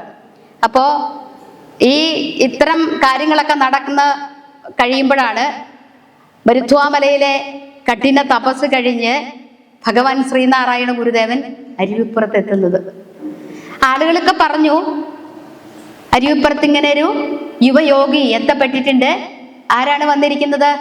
നമ്മുടെ കൂട്ടത്തിൽപ്പെട്ട ആളൊന്നും അല്ല കേട്ടോ. എന്ന് പറഞ്ഞാല് സവർണനല്ല, അവർണനാണ്. അതുകൊണ്ട് പോയി കാണരുത്, മിണ്ടരുത്, സംവദിക്കരുത്. പക്ഷേ ഇങ്ങനെ കേട്ടിരുന്നു കുഞ്ചു, ഇങ്ങനെ ഒരാൾ വന്നിട്ടുണ്ടെന്ന്. ഒരു സായം സന്ധ്യയില് ഈ നെയ്യാറിന്റെ തീരത്ത് വഴി മാരായമുട്ടം എന്ന് പറയുന്ന ആ സ്ഥലത്തൂടെ ഇങ്ങനെ വന്ന് പലചരക്ക് സാധനങ്ങൾ വാങ്ങാനായിട്ട് പോകുന്ന സമയത്ത് സായം സന്ധ്യയാണ്. കുഞ്ചു അറിയാതെ ഇക്കരെ കുന്നിലേക്കൊന്ന് നോക്കി. അവിടെ ഒരു സ്വരൂപം നിൽക്കുന്നു. കാന്തം ഇരുമ്പിനെ എങ്ങനെ ആകർഷിക്കുമോ അതുപോലെ തോന്നിയെന്നാ പറയുന്നത്. ആ കാഴ്ച ഈ വനത്തില് ഇത്രയും ഘോര മൃഗങ്ങളുള്ള ഹിംസ്ര ജന്തുക്കളുള്ള ഈ കൊടുംവനത്തിൽ സൂര്യരശ്മികള് താഴെ പോലും എത്താത്ത കൊടുംവനമാണ് അരുവിപ്പുറം. ഇന്ന് കാണുന്ന പോലല്ല. ഇവിടെ ഒരു സ്വരൂപം, ഒരു ഒറ്റ മുണ്ടുടുത്ത് ഒന്ന് പുതച്ച്, പക്ഷെ ദീപ്തമായ ആ ചൈതന്യം ഹൃദയത്തെ വല്ലാതെ സ്വാധീനിച്ചു. തപസ്സിന് ശേഷമാണ് ഭഗവാൻ അരുവിപ്പുറത്ത് എത്തിയിരിക്കുന്നത്. അത്രമാത്രം 1000 കോടി സൂര്യന്റെ പ്രകാശമാണ് അന്ന് ഗുരുവിൽ ഉണ്ടായിരുന്നത്. ഇത് കണ്ടിട്ട് പോയി തിരിച്ചു വന്നപ്പോൾ കൂടെ ആളുകളുള്ളതുകൊണ്ട് അങ്ങോട്ട് നോക്കാൻ പറ്റിയില്ല. പക്ഷെ ആദ്യം കണ്ട ആ ദിവ്യമായ ദർശനം ഇങ്ങനെ ഹൃദയത്തിൽ വല്ലാതെ അലയടിച്ചു. ഉറങ്ങാൻ പറ്റിയില്ല. രാവിലെ എട്ടിട്ട് ഒറ്റ ഓട്ടമാണ്. പതിവ് സ്ഥലത്ത് വന്നിട്ട് അക്കരയ്ക്ക് നോക്കി, അവിടെ കാണാനില്ല. പല തവണ അതിനായി ശ്രമിച്ചു. അപ്പൊ ഈ വെപ്രാളവും ഈ പോക്കും ഒക്കെ വീട്ടുകാർക്കറിയാം. എന്തിനോ ഈ പറഞ്ഞ അനുസരിക്കത്തില്ലല്ലോ, ഇതെന്തോ ഭാവിച്ചുള്ള പുറപ്പാടാണ്. അങ്ങനെ ഒരു സുപ്രഭാതത്തില് ഭഗവാനെ കണ്ടു. ഭഗവാൻ പുലിപ്പാറ എന്ന് പറയുന്നത്, നമ്മൾ അരുവിപ്പുറത്ത് ചെന്നിറങ്ങിയിട്ട് കുറച്ച് സ്റ്റെപ്പുകൾ കയറി മുന്നോട്ട് ചെല്ലുമ്പം ഭഗവാൻ ആദ്യം ഇരുന്നത് തീരത്തുള്ള ഒരു ഗുഹയിലായിരുന്നു. വെള്ളമൊക്കെ പൊങ്ങുമ്പോൾ കുറച്ച് മുകളിലായിട്ട്. ഇപ്പം അതിന് സ്റ്റെപ്പുകളൊക്കെ കെട്ടി പണ്ട് നമ്മൾ അതിനകത്തൊക്കെ ഇറങ്ങാറുണ്ട്. പോയി അവിടെയാണ് ഇരിക്കുന്നത്. കുഞ്ചു നോക്കി, പതുക്കെ മാടി വിളിച്ചതുപോലെ തോന്നി. ഇറങ്ങി ചെല്ലണമെന്നുണ്ട്, മനസ്സും അല്ലാതെ കൊതിച്ചു അങ്ങോട്ട് പോകാൻ. അപ്പോഴാണ് എന്തിനു വന്നു എന്നൊരു ചോദ്യം. കഴിക്കാൻ എന്ത് കിട്ടും? ഇത്രയും ചോദിപ്പിച്ചപ്പോ തന്നെ മതിയായി അല്ലേ? നമ്മളാണെങ്കിൽ ഒരു വാക്കൊന്നും മിണ്ടാൻ, ഒന്ന് നോക്കാൻ നമ്മൾ കണ്ണുകളും നമ്മുടെ കാതുകളും വെമ്പി നിൽക്കുമ്പോൾ ആ കുഞ്ഞിന്റെ അന്നത്തെ അവസ്ഥ എന്തായിരിക്കും എന്ന് ഓർത്ത് നോക്കൂ. ഭയങ്കര സന്തോഷമാണ്. കഴിക്കാൻ എന്ത് കിട്ടും, മരക്കിഴങ്ങ് കിട്ടുമോ എന്നുള്ള ചോദ്യം പെട്ടെന്നാണ്. ഇളനീര് കൊണ്ടുവരാന്നൊക്കെ പറയണമെന്ന് മനസ്സിൽ ആഗ്രഹമുണ്ട്, പക്ഷെ പറയാൻ പറ്റിയില്ല, തൊണ്ടേ വന്ന് തങ്ങിപ്പോയി. ഇത് മിണ്ടുമെന്നൊന്നും വിചാരിച്ചില്ല. പക്ഷേ അപ്പോഴത്തേക്കും എന്ത് ചെയ്തു? ഒരൊറ്റ ഓട്ടമാണ്. ബാരായി മുട്ടത്ത് തനിക്ക് കൃഷിയും ഒക്കെ ഉണ്ട്, അതുകൊണ്ട് ഓടിപ്പോയിട്ട് അവിടെ ചെന്നു. ശരിക്കും പറഞ്ഞാൽ നമ്മളൊക്കെ സാധാരണ കപ്പയുടെ തണ്ടൊക്കെ വെട്ടാൻ കത്തിയെടുക്കും, കൊട്ടയെടുക്കും അല്ലേ? ഇതൊന്നും ഇല്ല. പോയി കൈ കൊണ്ട് ഇങ്ങനെ മാന്തി ആനക്കൊമ്പ് പോലെയുള്ള 3 കിഴങ്ങുകള് പിഴുതെടുത്ത് നെയ്യാറിൽ കൊണ്ടുവന്ന് കഴുകി ഒരിലയിൽ എടുത്ത് അത് കൊണ്ടുപോകുന്നത് കാഴ്ചയൊക്കെ എഴുതി വച്ചിരിക്കുന്നത് കണ്ടാൽ നമ്മൾ അന്നേരം കാണുന്ന പോലെ ഇരിക്കും. അവിടെ കൊണ്ടുപോയി കടന്നു ചെല്ലുമ്പോൾ 2 പുലികൾ കിടക്കുന്നു. പേടിച്ചു പോയി. ഭഗവാന്റെ അടുത്തല്ലേ കിടക്കുന്നത്. ഭഗവാൻ പറയും ഭയപ്പെടണ്ട. അടുത്ത് വന്നു. ഈ ഒരു പാറപ്പരപ്പിൽ ചെന്നിരുന്ന് ചെറിയ ചുള്ളിക്കമ്പുകളൊക്കെ ഒടിച്ച്, ഈ ചുള്ളിക്കമ്പുകളൊക്കെ ഒടിക്കുമ്പോൾ ഈ പുലി ഇങ്ങനെ നോക്കും. ഇതിൻ്റെ ഉള്ളിൽ ഭയങ്കര പേടിയാ. അത് ഭഗവാന്റെ കൂടെ നടന്ന് സന്യാസ ദീക്ഷ സ്വീകരിക്കുന്ന അവിടുത്തെ സമയത്ത് വരെ ആ പേടിയുണ്ടായിരുന്നു. ചുള്ളിക്കമ്പുകളൊക്കെ ഒടിച്ചു വെച്ച് കപ്പ ചുട്ടിട്ട് അതിൻ്റെ തോല് കളഞ്ഞ് ഒരിലയിൽ വളരെ പവിത്രമായി നിവേദ്യം പോലെ ഭഗവാന് സമർപ്പിച്ചു. നോക്കൂ, ശ്രീനാരായണ ഗുരുദേവൻ ഈശ്വര സാക്ഷാത്കാരം നേടിക്കഴിഞ്ഞ് ആദ്യമായി ഭഗവാന് നിവേദ്യം സമർപ്പിച്ചത് നായർ സമുദായത്തിൽ ജനിച്ചു വളർന്ന ഒരു പിഞ്ചു പൈതലാണ്. നമ്മൾ നിവേദ്യം കൊടുക്കുകയല്ലേ ഭഗവാന്? എന്നിട്ട് ഇപ്പൊ ചോദിക്കും, ഗുരു ഈശ്വരനാണോ അല്ലേ? നിവേദ്യമൊക്കെ കൊടുത്തു. ഭഗവാൻ കഴിച്ചതിൽ അല്പം തിരിച്ചു കൊടുത്തു. ഈ കൂടിക്കാഴ്ചയും സംഗമവും ഒക്കെ വീട്ടിലറിഞ്ഞു. ഭയങ്കര പ്രശ്നമായി. മാർത്താണ്ഡ പിള്ളയ്ക്ക് കത്ത് കൊടുത്തു. ആരാണ്?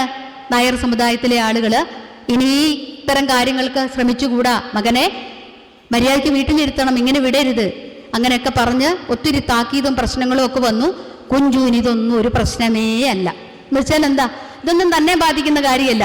ആ ദർശനമാണ് ഹൃദയത്തിലിരിക്കുന്നത്. എങ്ങനെയും പോകണം, കാണണം, സഹായിക്കണം, കുടിക്കാൻ എടുത്തു കൊടുക്കണം, ഭക്ഷണം കൊടുക്കണം, ഇതെല്ലാമാണ് മനസ്സിൽ.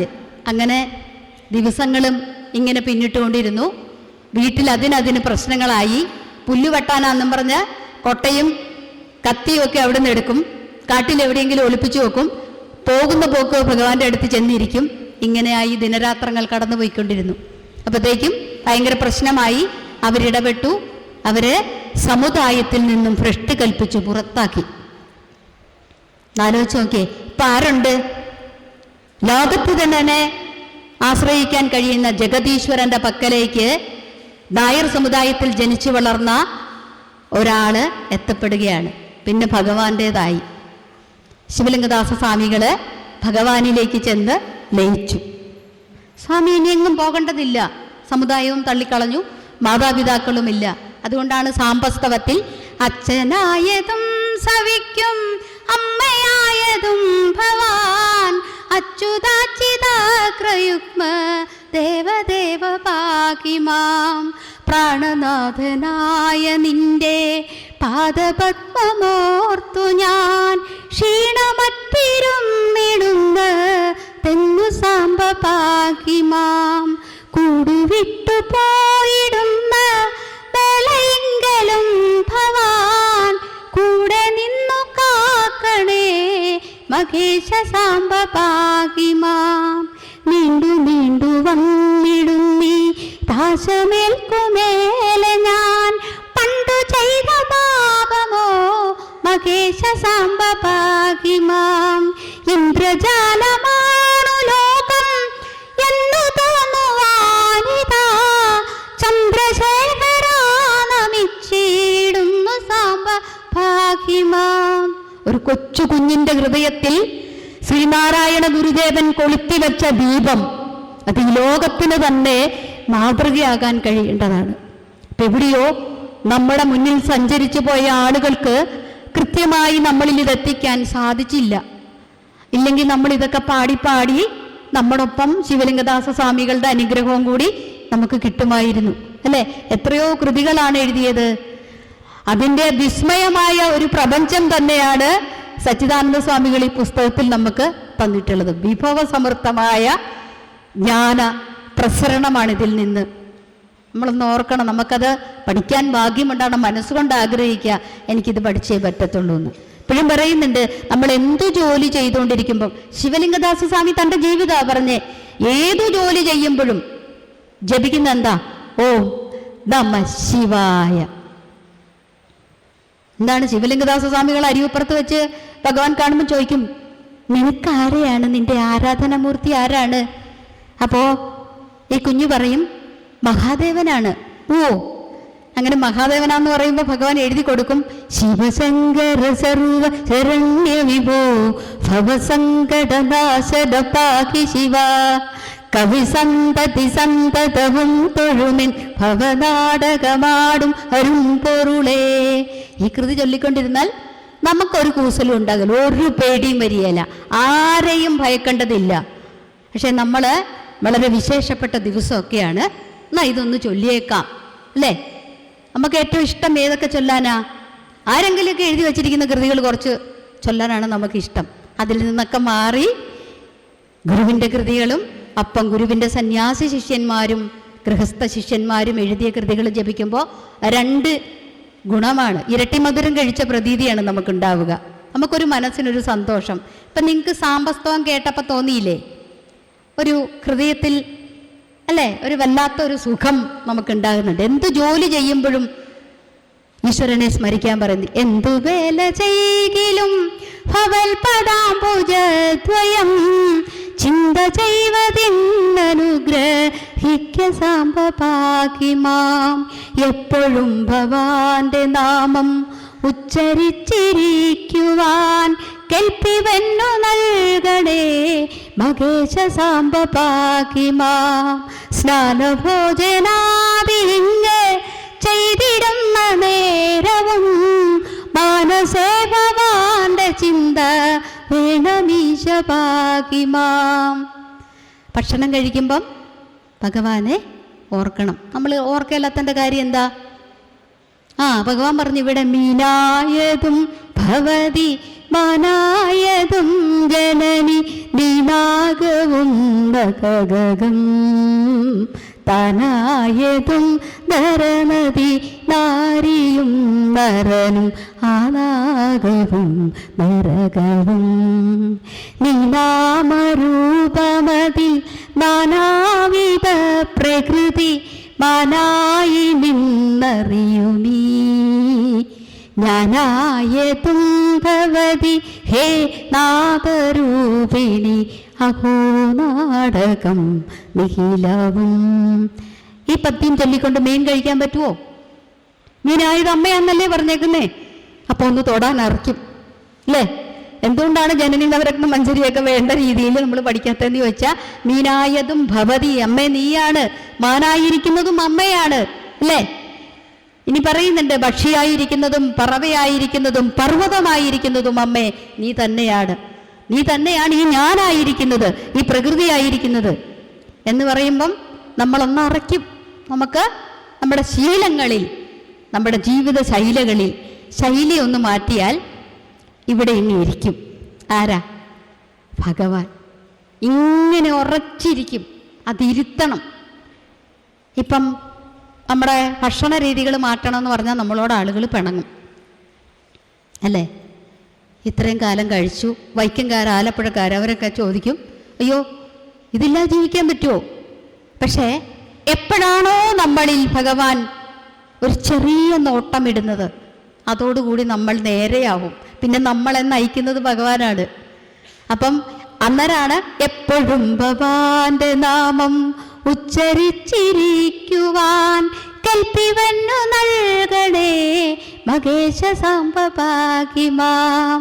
സ്നാനഭോജനാദിങ്ങ് ചെയ്തിടുന്ന നേരവും മാനസേ ഭവാന്റെ ചിന്ത വേണമീശ പാകി മാം.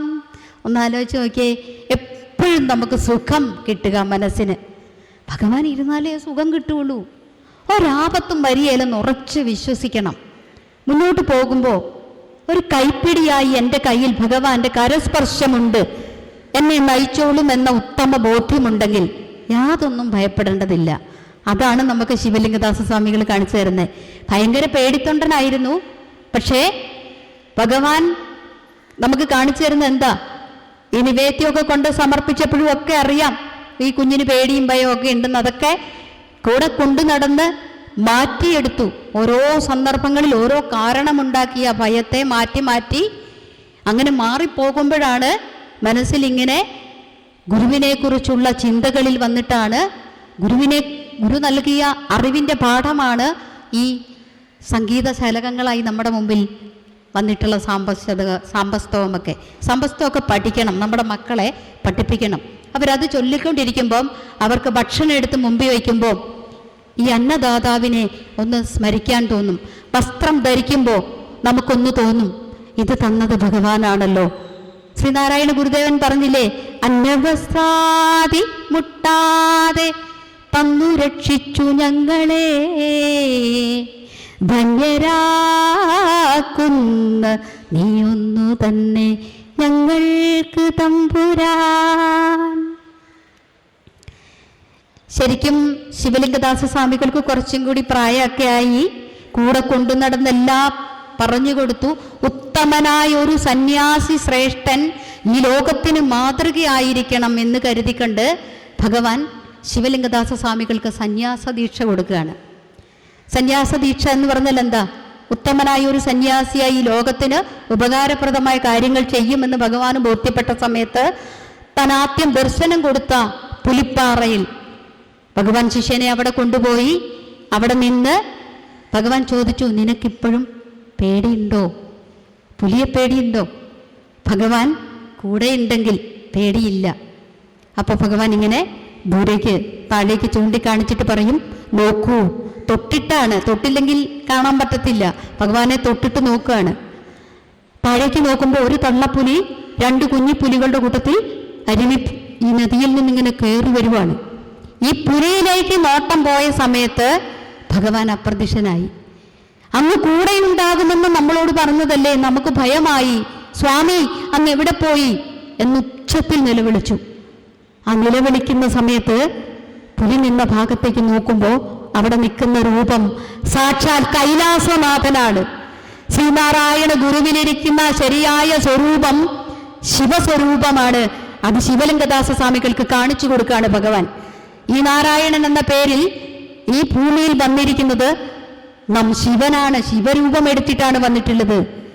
അങ്ങനെ ആ ശിവനെ ദർശിച്ച ആനുഭൂതിക അവസ്ഥയിൽ ആ ശിഷ്യൻ എഴുതി സമർപ്പിച്ച കൃതിയാണ് ഓം ബ്രഹ്മണി മൂർത്തിമതേ ശ്രിതാരാം ശുദ്ധിഹേതവേ നാരായണ യതീന്ദ്രായ തസ്മൈ ശ്രീ ഗുരവേ നമഃ.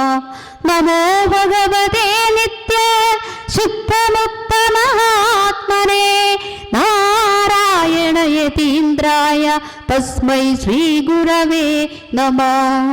മഹനീയ ചരിത്രായ മമതാ രഹിതാത്മനേ നാരായണ യതീന്ദ്രായ തസ്മൈ ശ്രീ ഗുരവേ നമഃ.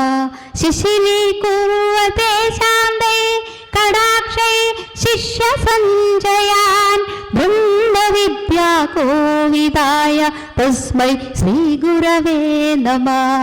വാദിനാം വാദിനേ വാചം യമാനാം മൗനഭാജിനേ സർവലോകാനുരൂപായ തസ്മൈ ശ്രീ ഗുരവേ നമഃ.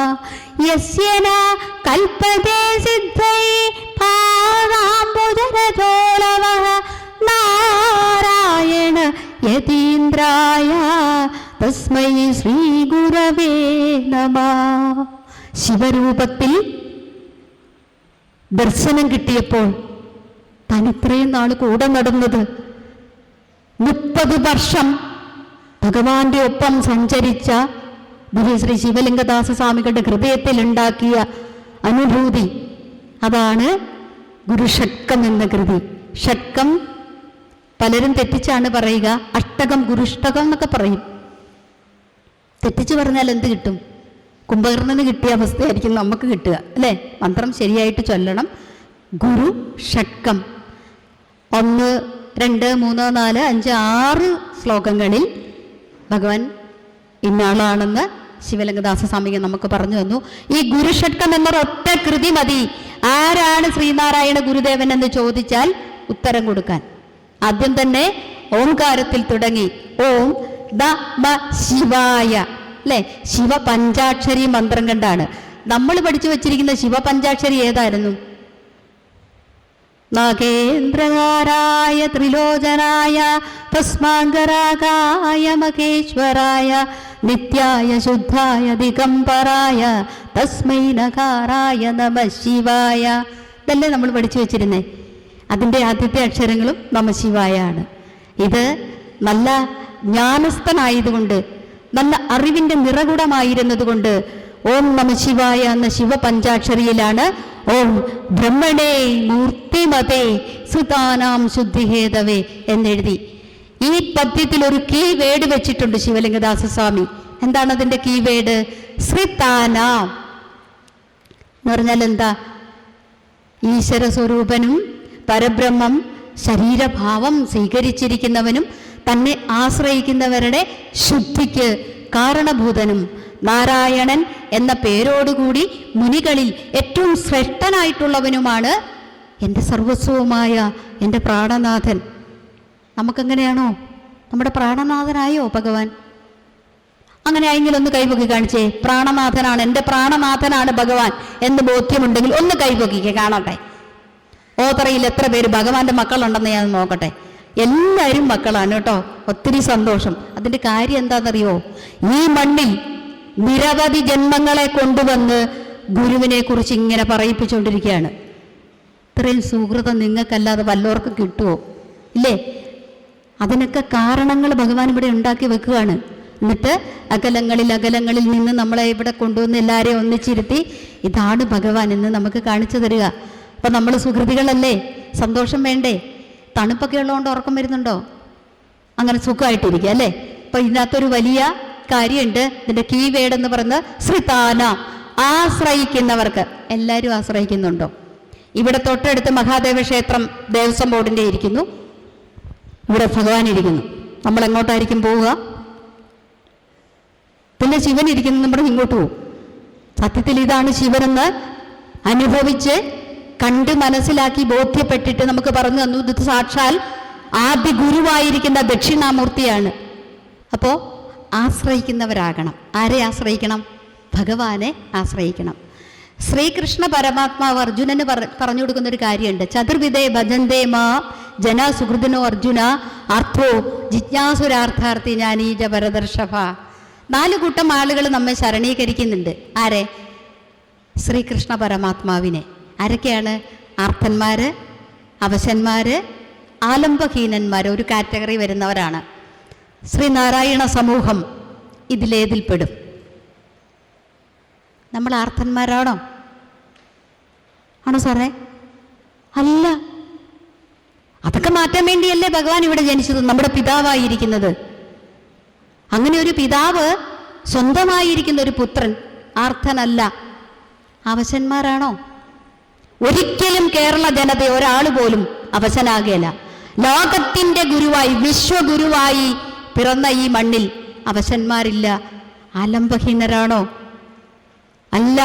ശിവലിംഗദാസ സ്വാമികൾ ആദ്യം പറഞ്ഞു, അച്ഛനായതും സവിക്കും അമ്മയായതും ഭവാൻ അച്യുതാച്യുതാക്രിയുഗ്മ ദേവദേവ പാകിമാ. സമസ്ത ചരാചരങ്ങളുടെയും പിതാവായിരിക്കുന്നത് സാക്ഷാൽ കൈലാസനാഥൻ തന്നെയാണ്. അതുകൊണ്ട് നമ്മളിതെല്ലാം മറന്നിട്ട് വേറൊരു വിഭാഗമുണ്ട്, ജ്ഞാനികളാണ്. ജ്ഞാനം എവിടുന്ന് കിട്ടിയാലും സ്വീകരിക്കേണ്ട, അങ്ങനെ മാത്രം ചിന്തിക്കുന്ന ആളുകളുണ്ട്. ഇനി ഞാൻ എങ്ങനെ ഉണ്ടായി, ഈ പ്രപഞ്ചം എങ്ങനെ ഉണ്ടായി എന്ന് വിചാരിക്കുന്ന ഒരു വിഭാഗം ആളുകളുണ്ട്. അന്നവസ്ത്രാദി മുട്ടാതെ കിട്ടണേ എന്ന് പ്രാർത്ഥിക്കുന്ന ഒരു വിഭാഗമുണ്ട്. ഇതിലൊന്നും പെടുകയില്ല നമ്മൾ. എന്തുകൊണ്ടാണ്? ഇത്ര അത്യുത്കൃഷ്ടമായി, ഇത്ര വിശിഷ്ടമായി ഭഗവാന്റെ പൊക്കിൾ കൊടി വീണലിഞ്ഞ ഈ മണ്ണിൽ ഭഗവാന്റെ സാന്നിധ്യം സദാ ഉണ്ട്. സമസ്ത ചരാചരങ്ങളിലും ഭഗവാനുണ്ട്. അതുകൊണ്ട് തന്നെ നമുക്ക് യാതൊരു തരത്തിലുമുള്ള ആശങ്കയോ പേടിയോ ഒന്നും വേണ്ട. ഒരു തിരിച്ചറിവാണ് നമുക്ക് വേണ്ടത്. ഇത്രയ്ക്കും കാര്യമായി ഇത്ര കൃതികൾ എഴുതി തന്ന് ഇത്ര മനുഷ്യൻ, നമ്മുടെ മക്കൾ സുഖമാകണം, എൻ്റെ മക്കൾ അറിവ് നേടണം, എൻ്റെ മക്കൾ വ്യാവസായികമായി പുരോഗതി പ്രാപിക്കണം, ശാസ്ത്രവിദ്യ പഠിക്കണം, ഇതൊക്കെ പറഞ്ഞ് വേറൊരു പിതാവുണ്ടോ ഇന്ന്? നോക്കൂ, ശിവഗിരി തീർത്ഥാടന ലക്ഷ്യങ്ങളായിട്ടാണ് ഭഗവാൻ അഷ്ടസന്ദേശങ്ങളെ തന്നത്. ഇന്നതിൻ്റെ അവസ്ഥ എന്തായി? വിദ്യാഭ്യാസം, ശുചിത്വം, ഈശ്വരഭക്തി, സംഘടന, കൃഷി, കച്ചവടം, കൈത്തൊഴിൽ, ശാസ്ത്ര സാങ്കേതിക വിദ്യ എന്ന് ഭഗവാൻ പറഞ്ഞു 1928. ഇപ്പം നേരെ തിരിഞ്ഞു. 2024 വന്നപ്പം ശാസ്ത്ര സാങ്കേതിക വിദ്യ മുകളിൽ വന്നു, വിദ്യാഭ്യാസം ഏറ്റവും താഴെയായിപ്പോയി. ഒരുമാതിരി കഷ്ടപ്പെട്ട് പഠിക്കുന്ന പെൺകുട്ടികളൊക്കെ അറിവിൻ്റെ ഇതിലേക്ക് വരുമ്പോൾ നമ്മുടെ ഒരു വിഭാഗം ആളുകൾ, ചെറുപ്പക്കാർ, എന്നോടൊന്നും തോന്നല്ലേ, ചെറുപ്പക്കാർ പിള്ളേർക്ക് വിദ്യാഭ്യാസത്തിൽ പുറകോട്ടടി നേരിട്ടു. അതിൻ്റെയൊക്കെ കാരണം അവർക്ക് ഈശ്വരോന്മുഖമായ കാര്യങ്ങൾ നമ്മുടെ ഭവനങ്ങളിൽ നിന്ന് അവർ സ്വീകരിക്കുന്നില്ല. അമ്മമാർ പ്രാർത്ഥിക്കുന്നുണ്ട്, അച്ഛന്മാരും സംഘടനാ പ്രവർത്തനങ്ങളൊക്കെ പങ്കാളിയാണ്. പക്ഷേ ഇതൊരു വല്ലാത്ത കടുത്ത രോഗമാണ് ഈ IT എന്ന് പറയുന്ന ഭാഗം. അല്ലാതെ കുഞ്ഞുങ്ങളെ ആകർഷിച്ച് കൊണ്ടുപോകും. അവിടെ നിന്ന് പിടിക്കാൻ നമുക്ക് പറ്റണമെങ്കിൽ നമ്മുടെ ഹൃദയത്തിലും നമ്മുടെ ഭവനത്തിലും നമ്മൾ ഏർപ്പെടുന്ന സത്സംഗങ്ങളിലും ഭഗവാനെക്കുറിച്ച് പറയാനും പഠിപ്പിക്കാനും കഴിയുന്ന വേദികൾ ഉണ്ടാവണം. ഇത്തരം വേദികളിൽ വന്നിരുന്ന് നമ്മുടെ കുഞ്ഞുങ്ങൾ ഭഗവാനിലേക്ക് വരണം. അങ്ങനെ വരുമ്പോഴാണ് ഈശ്വര സ്വരൂപനായിരിക്കുന്ന, പരബ്രഹ്മ സ്വരൂപനായിരിക്കുന്ന, പരമകാരുണികനായിരിക്കുന്ന ഈ പിതാവ് എത്രമാത്രം ത്യാഗങ്ങളിലൂടെയാണ് സഞ്ചരിച്ചത് എന്ന് നമുക്ക് മനസ്സിലാവും. നമ്മൾക്ക് ഇത്ര നല്ല വസ്ത്രമൊക്കെ കൊടുക്കുമ്പോൾ സ്വാമിയൊന്ന് നോക്കിക്കൊള്ളുക, ഒരൊറ്റ മുണ്ടുടുത്ത് ഒന്ന് പുതച്ച് ഈ ലോകത്തിന് വേണ്ടി മാത്രം ജീവിച്ച ഭഗവാന്റെ കൃപ, നമ്മളോടുള്ള സ്നേഹം, വാത്സല്യം, കരുതൽ, ഇതൊക്കെ നമ്മൾ മറന്നു പോകരുത്. ഇതൊക്കെ ചൊല്ലുമ്പോൾ നമ്മുടെ ഹൃദയത്തിൽ ഉണ്ടാവണം. ഇതുപോലൊരു പിതാവിനെ കിട്ടിയത് കൊണ്ടല്ലേ വ്യാധികളിൽ നിന്നും കഷ്ടപ്പാടുകളിൽ നിന്നും നമ്മളിപ്പോൾ ഇങ്ങനെ സുഖികളായി യോധറ എന്ന് പറയുന്ന ശാഖയുടെ ഇത്രയും നല്ല ഓഡിറ്റോറിയത്തിൽ നമുക്ക് വന്നിരുന്ന് ഇത് കേൾക്കാൻ പറ്റുന്നത് ഭഗവാന്റെ കൃപയാണ്. എപ്പോഴോ നമ്മൾ അമ്മയുടെ ഉദരത്തിലിരുന്നപ്പോൾ നമുക്ക് കിട്ടിയ ആ കൃപയാണ് ഇന്ന് നമുക്കിങ്ങനെ ഇരിക്കാൻ പറ്റുക. അപ്പം വെറുതെ എഴുതിപ്പോയ ഒരു കൃതിയല്ല ഗുരു ഷഡ്കം. ഓം ബ്രഹ്മണേ മൂർത്തിമതേ ശ്രുതാനാം ശുദ്ധിഹേതവേ നാരായണ യതീന്ദ്രായ തസ്മൈ ശ്രീ ഗുരവേ നമഃ. ഇവിടെ നമുക്കൊരു കാര്യം ഓർക്കാനുണ്ട്. ഇപ്പോൾ ശ്രുതാനാം എന്ന് പറഞ്ഞു, ആശ്രയിക്കുന്നവർക്കെന്ന് നമ്മൾ പറഞ്ഞു. ഇപ്പൊ ശിവലിംഗദാസ സ്വാമികൾ ആശ്രയത്തെക്കുറിച്ച് ഇവിടെ പറയുമ്പോൾ ഭഗവാൻ ഒരിടത്ത് ആശ്രയിക്കാൻ പറ്റിയ ഒരാൾ ഇവിടെ ഉണ്ടെന്നും പറഞ്ഞു തരുന്നൊരു കൃതിയുണ്ട്. ഏതാണ്? കാലാശ്രയമെന്നായി അണയുന്നോർക്കനുകൂലൻ ഫാലാക്ഷണധർമ്മിഷ്ഠരിൽ ഏറ്റവും പ്രതികൂലൻ പാലിക്കണമെന്നെ പരിചോദിന്നു കുളത്തൂർ കോലത്തുകര കോവിലിൽ വാഴും പരമേശൻ. അല്ലേ? അവിടെ ഇരിക്കുന്ന ആ പരമേശനും ഈ ഇരിക്കുന്ന പരമേശനും രണ്ടും ഒന്നാണ്. കുളത്തൂർ കോലത്തുകര നാഥന് ആയിട്ടിരിക്കുന്ന ഈ പരമേശൻ ആർക്കും ആശ്രയിക്കാൻ പറ്റുന്ന ആളാണ്. ശിവലിംഗദാസ സ്വാമികള് കുളത്തൂരൊക്കെ പോയി ഇതൊക്കെ കണ്ട് മനസ്സിലാക്കി. ശരിക്കും പറഞ്ഞാൽ ശിവലിംഗദാസ സ്വാമികളുടെ ജീവചരിത്രം എഴുതാൻ, ഏറ്റവും നല്ല പോലെ ജീവചരിത്രം എഴുതാൻ കഴിയുന്ന ഒരാൾ നമുക്കുണ്ടായിരുന്നു. 1924 പല്ലനയാറിൽ വിലയം പ്രാപിച്ച മഹാകവിയായ കുമാരനാശാനാണ് ശിവലിംഗദാസ സ്വാമികളുടെ ആ പരിനിർവാണം അറിഞ്ഞപ്പോൾ ചങ്കുപൊട്ടി എഴുതിയ കൃതിയാണ് പറന്നുപോയ ഹംസം. കുളത്തൂരിനെ കുറിച്ച് പറഞ്ഞപ്പോഴാണ് ഓർത്തത്. കുളത്തൂർ എന്ന് പറയുന്ന സ്ഥലമൊക്കെ അത്രമാത്രം പ്രശസ്തമാണ്. ഭഗവാനോടൊപ്പം ഈ ശിഷ്യൻ ഇങ്ങനെ കൊണ്ടുപോവുകയാണ് ഓരോ സ്ഥലങ്ങളിലും. അവിടെ എല്ലാം കൊണ്ടുപോയി ഭഗവാൻ പറഞ്ഞു കൊടുക്കും. അങ്ങനെ പറഞ്ഞു കൊടുക്കുന്ന കാര്യങ്ങളാണ് ഈ കൃതികളുടെ രൂപങ്ങളിലൊക്കെ നമുക്ക് കിട്ടിയിട്ടുള്ളത്.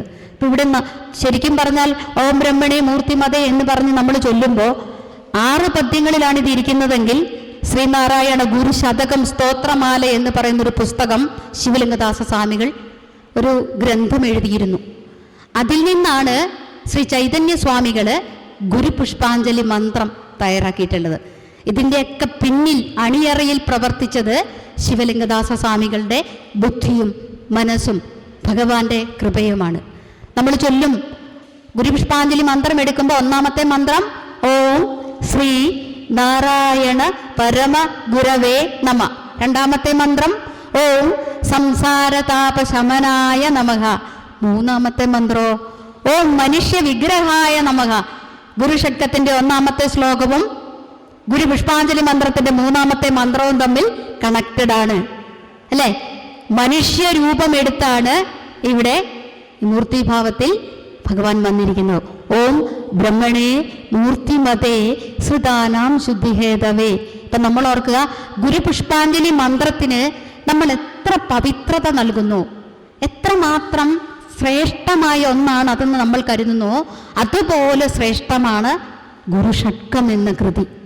നമുക്കിപ്പോൾ രാവിലെ ഗുരുപുഷ്പാഞ്ജലി മന്ത്രം ചൊല്ലണമെങ്കിൽ ഒരു 3/4 മണിക്കൂറൊക്കെ വേണ്ടി വരും അല്ലേ? പെട്ടെന്ന് ചൊല്ലി അരമണിക്കൂറിന് നിർത്താം. ശ്രദ്ധിച്ച് ചൊല്ലിയാൽ നമുക്ക് കുറച്ചുകൂടി സമയമെടുക്കും. അപ്പം നമുക്ക് രാവിലെ ഏറ്റിട്ട് ഗുരുപുഷ്പാഞ്ജലി മന്ത്രം ചൊല്ലാൻ പറ്റിയില്ലെന്ന് വെച്ചോ, ഗുരുഷട്കം ചൊല്ലി അങ്ങ് സമർപ്പിച്ചോളൂ, ഭഗവാൻ സ്വീകരിക്കും. തൻ്റെ പുത്രൻ എഴുതി വെച്ച ശ്രീനാരായണ ഗുരുശതകം സ്തോത്രമാലയുടെ ഉള്ളിൽ നിന്നാണ് ഗുരുപുഷ്പാഞ്ജലി മന്ത്രം രചിക്കപ്പെട്ട് വന്നിട്ടുള്ളത്, നമ്മുടെ കൈകളിലിരിക്കുന്നത്. അപ്പം നമ്മൾ അറിയണം ഈ കൃതിയുമായിട്ട് അതിന് ബന്ധമുണ്ട്. നീ സമയക്കുറവുകൊണ്ട് ഇത് ചൊല്ലിയാലും നമ്മുടെ മക്കൾ സ്കൂളിൽ പോകുമ്പം ബാഗ് കണ്ണെടുത്ത് തോളയിലേക്ക് ഇടുമ്പം മക്കളെ വേഗത്തിലൊന്ന് ചൊല്ലിക്കെട്ട് കടന്നു വയ്ക്കൂ. സന്ധ്യയ്ക്ക് തിരിച്ചു വന്നാൽ ആ മക്കളെ കൊണ്ട് ഗുരുഷട്കം ഒന്ന് ചൊല്ലിപ്പിച്ചു. നമ്മുടെ അമ്മമാർക്ക് സാധിക്കും. നമ്മൾ ചൊല്ലുമ്പോൾ അവർ അടുത്ത് വന്നിരുന്നൊന്ന് കേൾക്കും. ഇനി പറയുന്നു നമോ ഭഗവതേ നിത്യശുദ്ധമുക്ത മഹാത്മനെ. എവിടെയാണ് ഈ മന്ത്രം ഇരിക്കുന്നത്? ഗുരുപുഷ്പാഞ്ജലി മന്ത്രത്തിൽ ഓം നിത്യാത്മനെ നമ അല്ലേ? നോക്കൂ, ഇത് തമ്മിലുള്ള ബന്ധം. നമോ ഭഗവതേ, നമ്മൾ നമിച്ചു പോകും. ഗുരുവിൻ്റെ മുന്നിൽ ചെന്നാൽ നമുക്ക് നമിക്കാതിരിക്കാൻ പറ്റത്തില്ല.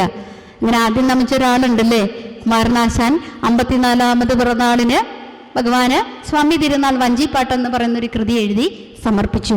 അതിൽ പറയുന്നുണ്ട്, നമിക്കുവിൻ സഹചരേ നിയതനീ ഗുരുപദം, നമുക്കിതിൽ പരം ദൈവം നിനക്കിലുണ്ടോ, ഗുരുവര്യനിതുപോലെ ലഭിക്കുമോ കുലത്തിന്, ഗുരുഭക്തി ഇല്ലാതാർക്കും കുശലമാവോ.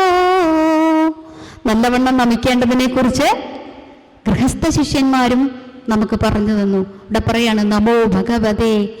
ഭഗങ്ങളുള്ളവനാണ്. 6 അനുഷ്ഠാനങ്ങളാണ് ഗുരുവിലിരിക്കുന്നത്. നമ്മൾ സ്നേഹം കൊണ്ട് ഗുരുവിനെ ഭഗവാൻ എന്നൊക്കെ വിളിക്കും. സത്യത്തിൽ അത് തെറ്റാണ്. ഇഷ്ടം കൊണ്ടൊരച്ഛനെ കുഞ്ഞിച്ച എന്നൊക്കെ വിളിച്ചെന്നും കണ്ട് ഒരു തെറ്റുമില്ല. ഡാഡിന്നോ മമ്മി അല്ലെ അങ്ങനെയൊക്കെ വിളിക്കാം. പക്ഷേ ഭഗവാൻ അത് കേൾക്കുന്നത് എന്തുകൊണ്ടാണ്? ഞാൻ ഭഗവാൻ അല്ല കേട്ടോ, ഞാൻ പരബ്രഹ്മമാണെന്നൊന്നും ഭഗവാൻ പറയത്തില്ല. മക്കൾ സ്നേഹത്തോടെ വിളിക്കുന്നു, ഭഗവാൻ അത് സ്വീകരിക്കുന്നു. നമോ ഭഗവതേ, ഭഗങ്ങളുള്ളവനെ. 6 അനുഷ്ഠാനങ്ങളിലിരിക്കുന്നു. 6 അനുഷ്ഠാനങ്ങൾ എന്ന് പറഞ്ഞാൽ എന്താണ്? ഐശ്വര്യസ്യ സമഗ്രസ്യ വീരസ്യ യശസ് ശ്രിയഃ ജ്ഞാന വൈരാഗ്യയോ ശൈവ ഷണാംഭക ഇതീര്യതേ. ഐശ്വര്യം, വീര്യം, ശ്രീ, യശസ്, ജ്ഞാനം, ഇന്ദ്രിയ വൈരാഗ്യം എന്നീ 6 അനുഷ്ഠാനങ്ങൾ എൻ്റെ ഈ പ്രാണനാഥനായിരിക്കുന്ന ഭഗവാനിലുണ്ട് കേട്ടോ. അത് ഞാൻ അനുഭവിച്ചറിഞ്ഞിട്ടാണ് ഞാൻ ഭഗവാനെ എന്ന് വിളിക്കുന്ന. ആര്? ശിവലിംഗദാസ സ്വാമികൾ. അപ്പം നമ്മൾ ഓർക്കണം, ഇത്രമാത്രം ഗഗനതയോടുകൂടി ഒരു പുത്രൻ ഭഗവാന്റെ കൂടെ ചെലവഴിച്ച് ഭഗവാനെ അറിഞ്ഞ് ആരാണ് ശ്രീനാരായണ ഗുരുദേവൻ എന്ന് അറിഞ്ഞിട്ട് നമുക്ക് വന്ന് പറഞ്ഞു തരുന്നതാണ് ഇത്. അപ്പം നമ്മൾ എങ്ങനെ നമിക്കണം? ഹൃദയം കൊണ്ട് നമസ്കരിക്കാൻ നമുക്ക് സാധിക്കണം. അതിന് പറ്റുന്നുണ്ടോ? എന്തുകൊണ്ടാണ് നമുക്കത് സാധിക്കാത്തത്? നമ്മുടെ ഇന്ദ്രിയങ്ങൾ ഇങ്ങനെ പുറത്തു നിൽക്കുവാണ്. അറിവിനെ നേടണമെങ്കിൽ നമ്മൾ എങ്ങനെ ഇരിക്കണമെന്നാണ് പറയുന്നേ? വീണ് തെരുതര വീണ് വണങ്ങണം. നമ്മൾ ഇങ്ങനെയൊന്നും ഇരുന്നിട്ട് അവിടെ പോയിട്ട് വിളിച്ചാലൊന്നും കേൾക്കത്തില്ല. അറിവിലും ഏറി അറിഞ്ഞിടുന്നവൻ തന്നുരുവിലുമൊത്തു പുറത്തും, തൻ്റെ ഹൃദയത്തിലും പുറത്ത് ജീവാത്മാവായിരിക്കുന്ന എന്നിലും പരമാത്മാ ചൈതന്യമായി നിൽക്കുന്ന പ്രപഞ്ചത്തിലെമ്പാടും നിൽക്കുന്ന ഈ വിശ്വത്തിൽ മുഴുവൻ നിറഞ്ഞു നിൽക്കുന്ന ആ പരമാത്മ ചൈതന്യത്തെ നമുക്കറിയാൻ ഇച്ചിരി ബുദ്ധിമുട്ടാണ് അല്ലേ? അപ്പം അതിനെ അറിയണമെങ്കിൽ നമ്മൾ എങ്ങനെ ആയിരിക്കണം? കരണവും ഇന്ദ്രിയവും എങ്ങനെ ഇരിക്കണം? നല്ലപോലെ ഇരിക്കണം. ഈ കണ്ണുകൾ 5 പുറത്തോട്ട് നിൽക്കുന്ന ഈ 5 ഇന്ദ്രിയങ്ങൾ, ഈ ഇന്ദ്രിയങ്ങളൊക്കെ നേരെ ഇരിക്കണമെങ്കിൽ നമ്മൾ എപ്പോൾ ശ്രദ്ധിക്കണമായിരുന്നു? അത് പറയുമ്പോൾ നമുക്ക് പിണക്കം വരും. എന്ന് വെച്ചാൽ എന്താ, നമ്മൾ നേരത്തെ എന്ന് പറയുമ്പോൾ നമ്മളും കുഴപ്പക്കാരാണ്. ഞാൻ 38 വയസ്സിലാണ് പിണ്ടനന്ദി എന്ന് പറയുന്ന കൃതി പഠിക്കുന്നത്. അപ്പോഴാണ് ഞെട്ടിപ്പോയത്, ഭഗവാനെ വീണ്ടും നമസ്കരിച്ചു പോയി. കാരണം 38 വയസ്സിൽ 2 കുഞ്ഞുങ്ങളെ ജന്മം കൊടുത്തു കഴിഞ്ഞു. ഇനി പറഞ്ഞിട്ട് കാര്യമുണ്ടോ? അല്ലെങ്കിൽ നമുക്ക് ഒരു കൈ നോക്കായിരുന്നു, ഒരു കുഞ്ഞെങ്കിലും നല്ല സമയത്ത് നമുക്ക് ജനിപ്പിക്കാൻ കഴിയുമായിരുന്നു. നാളും പക്കവും നോക്കി വാഴ നടും, ചീനി നടും മനുഷ്യർ, അല്ലേ? നെല്ല് വിതയ്ക്കുന്നത് പക്കം നോക്കിയാ. സത്യമല്ലേ? അല്ലെങ്കിൽ നമ്മൾ തമിഴ്നാട്ടിൽ ജനിക്കണമായിരുന്നു. തമിഴ്നാട്ടിലാണെങ്കിൽ എന്താ, ശാന്തി മുഹൂർത്തം നോക്കും, നല്ല സമയം. അങ്ങനെ നല്ല സമയം നോക്കാതെ നമ്മളൊക്കെ ജനിച്ചു പോയി. നമ്മുടെ മാതാപിതാക്കളുടെ പുണ്യം കൊണ്ട് വലിയ തട്ടുകേട് പറ്റാതെ ഇങ്ങനെയൊക്കെ അങ്ങ് ജീവിച്ചു പോകുന്നു. പക്ഷേ സുഹൃത്തുക്കളായിട്ടുള്ള ആളുകൾ നമ്മുടെ മുമ്പിൽ വന്ന് പറയാണ്, നിങ്ങളൊന്ന് ശ്രദ്ധിച്ചോ കേട്ടോ. കല്യാണം കഴിക്കുമ്പോൾ നമ്മുടെ മക്കള്, നമ്മളുടെ അമ്മമാർ ധൈര്യത്തോടു കൂടി പറഞ്ഞു കൊടുക്കുക, മോളെ ഇന്ന് കർത്തവാവാണ്. പറയല, അവർക്ക് ഈ കൊച്ചെന്തായിരിക്കും പറയുകയെന്ന് ഓർത്തിട്ട് അമ്മമാരും മിണ്ടത്തില്ല. നമ്മുടെ മക്കൾ തന്നെ നമ്മൾ എന്തെങ്കിലുമൊക്കെ ജോലി ചെയ്തുകൊണ്ടിരിക്കുകയാണെങ്കിൽ അവർ വന്നിട്ട്, അമ്മേ ഞാൻ എങ്ങനെ ഉണ്ടായേ. അന്നേരം നമ്മൾ പറയുന്നൊരു വാക്കുണ്ട്, പൊക്കണം കൊച്ചേ. ഇപ്പോഴാണ് നമുക്കൊട്ട് ചോദ്യമൊക്കെ ചോദിച്ചോണ്ട്, ഈ എവിടുന്നാ കൊച്ചേ നിനക്ക് കിട്ടിയത്? ഒരു ഫോണും ഇറങ്ങിയിട്ടുണ്ട്, ഇതെല്ലാം ഫോണിൽ നിന്ന് കിട്ടുന്നതാണ് അമ്മയുടെ വിചാരം, അല്ലേ? അല്ല. എന്തുകൊണ്ടാണ് ഭഗവാൻ പിണ്ടനന്ദി എഴുതി തന്നത്? അത് അതേ പഠിക്കണം ഒരു മനുഷ്യൻ. ഇവിടെ ഭഗവാന്റെ ജീവിതം എടുത്തു നോക്കുമ്പോൾ നമുക്കറിയാം, അസ്ഥി ജന്മം വൃത്തി പരിണാമം അപക്ഷയം വിനാശം, ഈ 6 അവസ്ഥകളിലൂടെ ഭഗവാൻ സഞ്ചരിച്ചു. ഏതൊരു മനുഷ്യനും, അവൻ സന്യാസിയായാലും അവൻ ഗൃഹസ്ഥനായാലും എങ്ങനെ ജീവിക്കണമെന്ന് ഭഗവാൻ നമുക്ക് കാണിച്ചു തന്നു, അല്ലേ?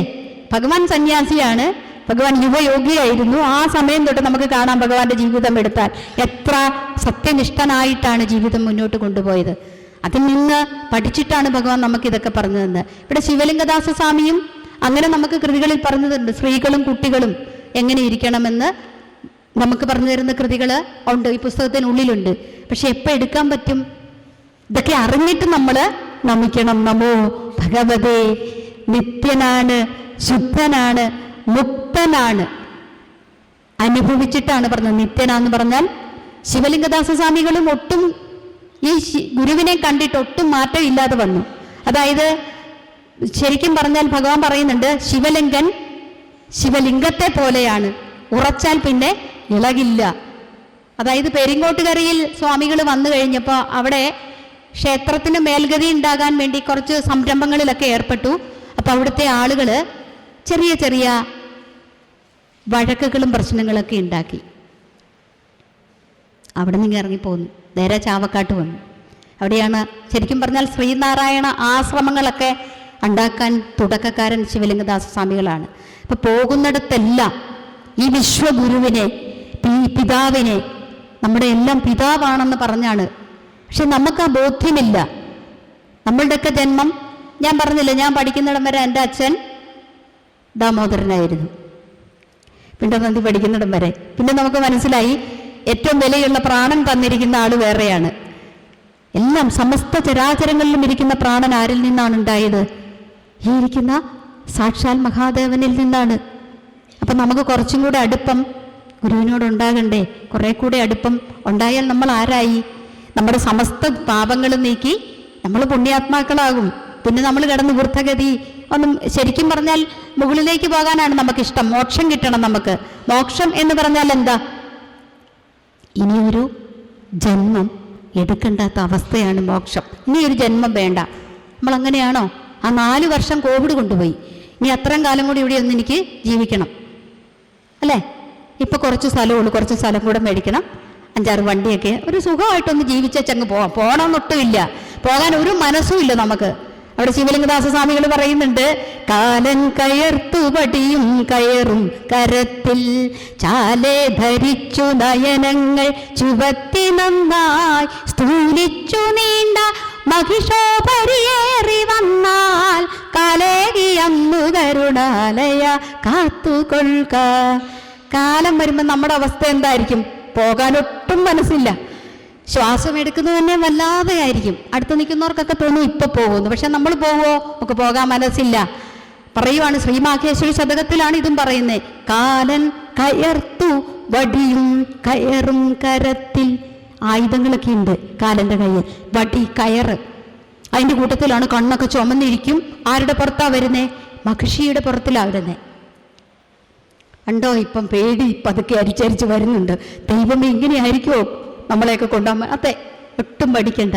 കാലൻ കയർത്തു പടിയും കയറും കരത്തിൽ ചാലെ ധരിച്ചു നയനങ്ങൾ ചുവട്ടി നന്നായി സ്ഥൂലിച്ചു നീണ്ട മഹിഷോപരിയേറി വന്നാൽ കലേകിയന്നു കരുടാലയ കാത്തുകൊള്ളുക.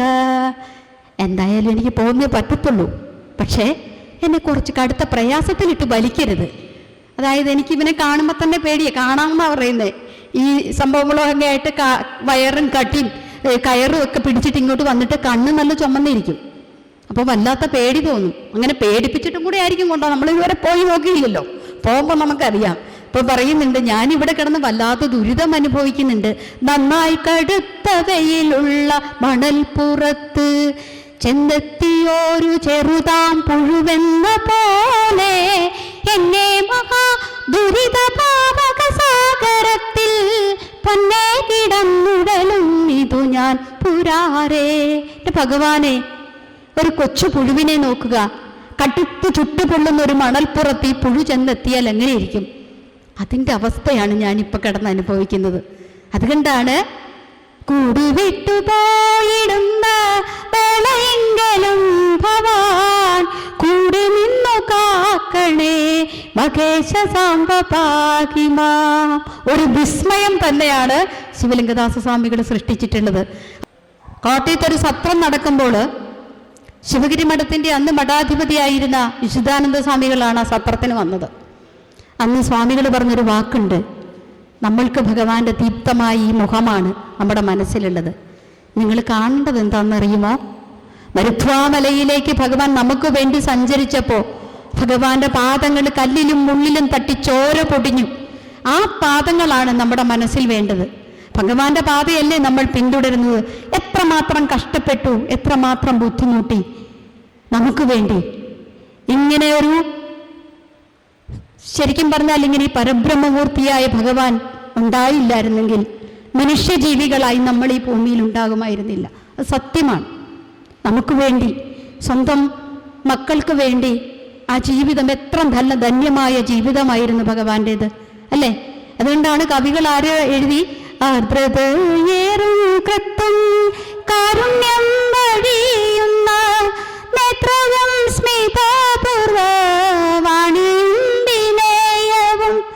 നിത്യവും പരബ്രഹ്മ യുനചേതസും ചേർന്ന് നിത്യനിർമ്മലൻ ശ്രീനാരായണൻ എന്നാചാര്യൻ വന്ദിപ്പിൻ ഗുരുവിനെ വന്ദിപ്പിൻ രക്ഷകനെ വന്ദിപ്പിൻ നാരായണ മൂർത്തിയാം ഭഗവാനെ.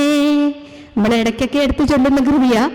നമുക്ക് ഏറ്റവും കൂടുതൽ ചൊല്ലാൻ ഇഷ്ടം ഏതാണ്? ഭഗവാൻ എഴുതിയ കൃതി ചൊല്ലാനാണ്. അത്ര സുഖം വേറെ ഒന്നിനും കിട്ടത്തില്ല. പക്ഷേ ഇടയ്ക്കൊക്കെ ഈ ശലകങ്ങൾ നമ്മുടെ മനസ്സിൽ വല്ലാത്തൊരു ഉൾത്തുടിപ്പുണ്ടാക്കും. ആർദ്രതയേറുന്ന കൃത്ത്. ഇതുപോലെ ആർദ്രതയുള്ള ഒരാളെ എവിടെയെങ്കിലും കണ്ടിട്ടുണ്ടോ? സ്വന്തം പിതാവിന് പോലും, നമുക്ക് ജന്മം തന്ന സ്വന്തം പിതാവിന് പോലും ഈ ആർദ്രതയില്ല. ആ പിതാവിനെ പോലും നോക്കുന്ന ആൾ ആരാണ്? ഭഗവാനാണ്. അപ്പം നോക്കണം ഭഗവാൻ. അതുകൊണ്ടാണ് നമോ ഭഗവതേ, നമിക്കണം നമ്മൾ. ഭഗവാന്റെ ആ ഗുണഗണങ്ങളും വിശേഷങ്ങളും അറിഞ്ഞിട്ട് നമ്മൾ വേണം ഗുരുഷട്കം എടുത്തിട്ട് ചൊല്ലാൻ. മഹനീയ ചരിത്രായ മമതാരഹിതാത്മനെ നാരായണ യതീന്ദ്രായ തസ്മൈ ശ്രീ ഗുരവേ നമ. ഇവിടെ ശിവലിംഗദാസ സ്വാമികള് അരുവിപ്പുറം ശിവപ്രതിഷ്ഠയുടെ ദൃക്സാക്ഷി വിവരണം നൽകുകയാണ്. അത്ഭുതപ്പെട്ടുപോയി. കാരണം ആരെങ്കിലും ഇങ്ങനെ ഒരു ദൃക്സാക്ഷി വിവരണം നൽകിയിട്ടുണ്ടോ? പറഞ്ഞു കേട്ടിട്ടല്ലേ ഉള്ളൂ നമ്മള്. എത്ര പേര് ഭഗവാന്റെ ജീവചരിത്രമൊക്കെ എഴുതി. പക്ഷെ ശിവലിംഗദാസ സ്വാമികൾ നേരിൽ കണ്ടിട്ട് പറയാണ്, അനുഭവിക്കുകയാണ്. ഒരിടത്തും ഗുരു പറഞ്ഞില്ല എന്താണ് പ്രതിഷ്ഠിക്കുന്നതെന്നോ എപ്പം നടക്കുമെന്നോ ഒന്നും. 2-3 ദിവസങ്ങളിലായി വളരെ ധ്യാനലീനനായിട്ടിരിക്കുകയാണ് ഭഗവാൻ. എന്നിട്ട് അവിടെ ചുറ്റുവട്ടം കൂടിയ ആളുകളോടൊക്കെ പറഞ്ഞു, നാം ഒരു കർമ്മത്തിന് തുടക്കമിടുകയാണ് എന്ന് പറഞ്ഞാൽ എന്താ? അയിത്തം കൊണ്ടും അനാചാരം കൊണ്ടും പൊറുതിമുട്ടി ജീവസ്തവങ്ങളായി ജീവിച്ച മനുഷ്യര് സ്വന്തമായി ആരാധിക്കുവാൻ ഒരു ദേവനെ പ്രതിഷ്ഠിക്കാൻ പോവുകയാണ്. ഉള്ളിലതിന്റെ തയ്യാറെടുപ്പുകൾ, പെരുമ്പറ മുഴക്കം. കാരണം രാജാക്കന്മാർ ഭരിക്കുന്ന ഒരു കാലഘട്ടത്തിൽ നമുക്ക് ക്ഷേത്ര ദർശനം പോയിട്ട് ക്ഷേത്രത്തിന്റെ മതിലിൽ നിന്നിട്ടാണ് ചന്ദനമൊക്കെ ഒന്ന് മേടിക്കുന്നത്.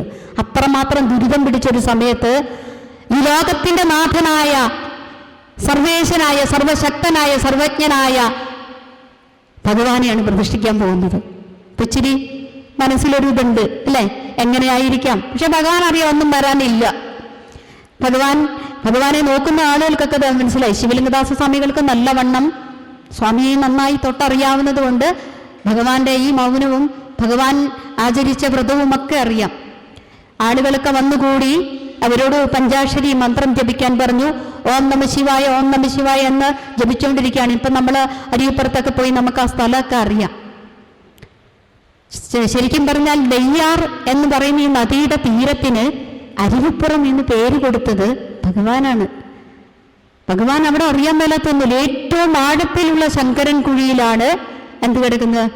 ഇവിടെ പ്രതിഷ്ഠിക്കാനുള്ള ശിവലിംഗം കിടക്കുന്നത്. ഭഗവാൻ അതറിയാം. കൂടെ നിൽക്കുന്ന ഭക്തജനങ്ങൾക്കറിയാവോ? അവർ കരഞ്ഞ് കരഞ്ഞ് കരഞ്ഞ് നിൽക്കുകയാണ്.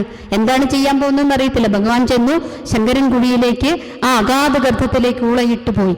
ശിവലിംഗദാസ സ്വാമികൾ പറയുന്നുണ്ട്, അതിനകത്തേക്ക് മുങ്ങിയാൽ അതിശൈത്യം ചെവി കൂടെ തുളച്ചു കയറി പെട്ടെന്ന് തന്നെ നമ്മൾ മരണപ്പെട്ടു പോകും.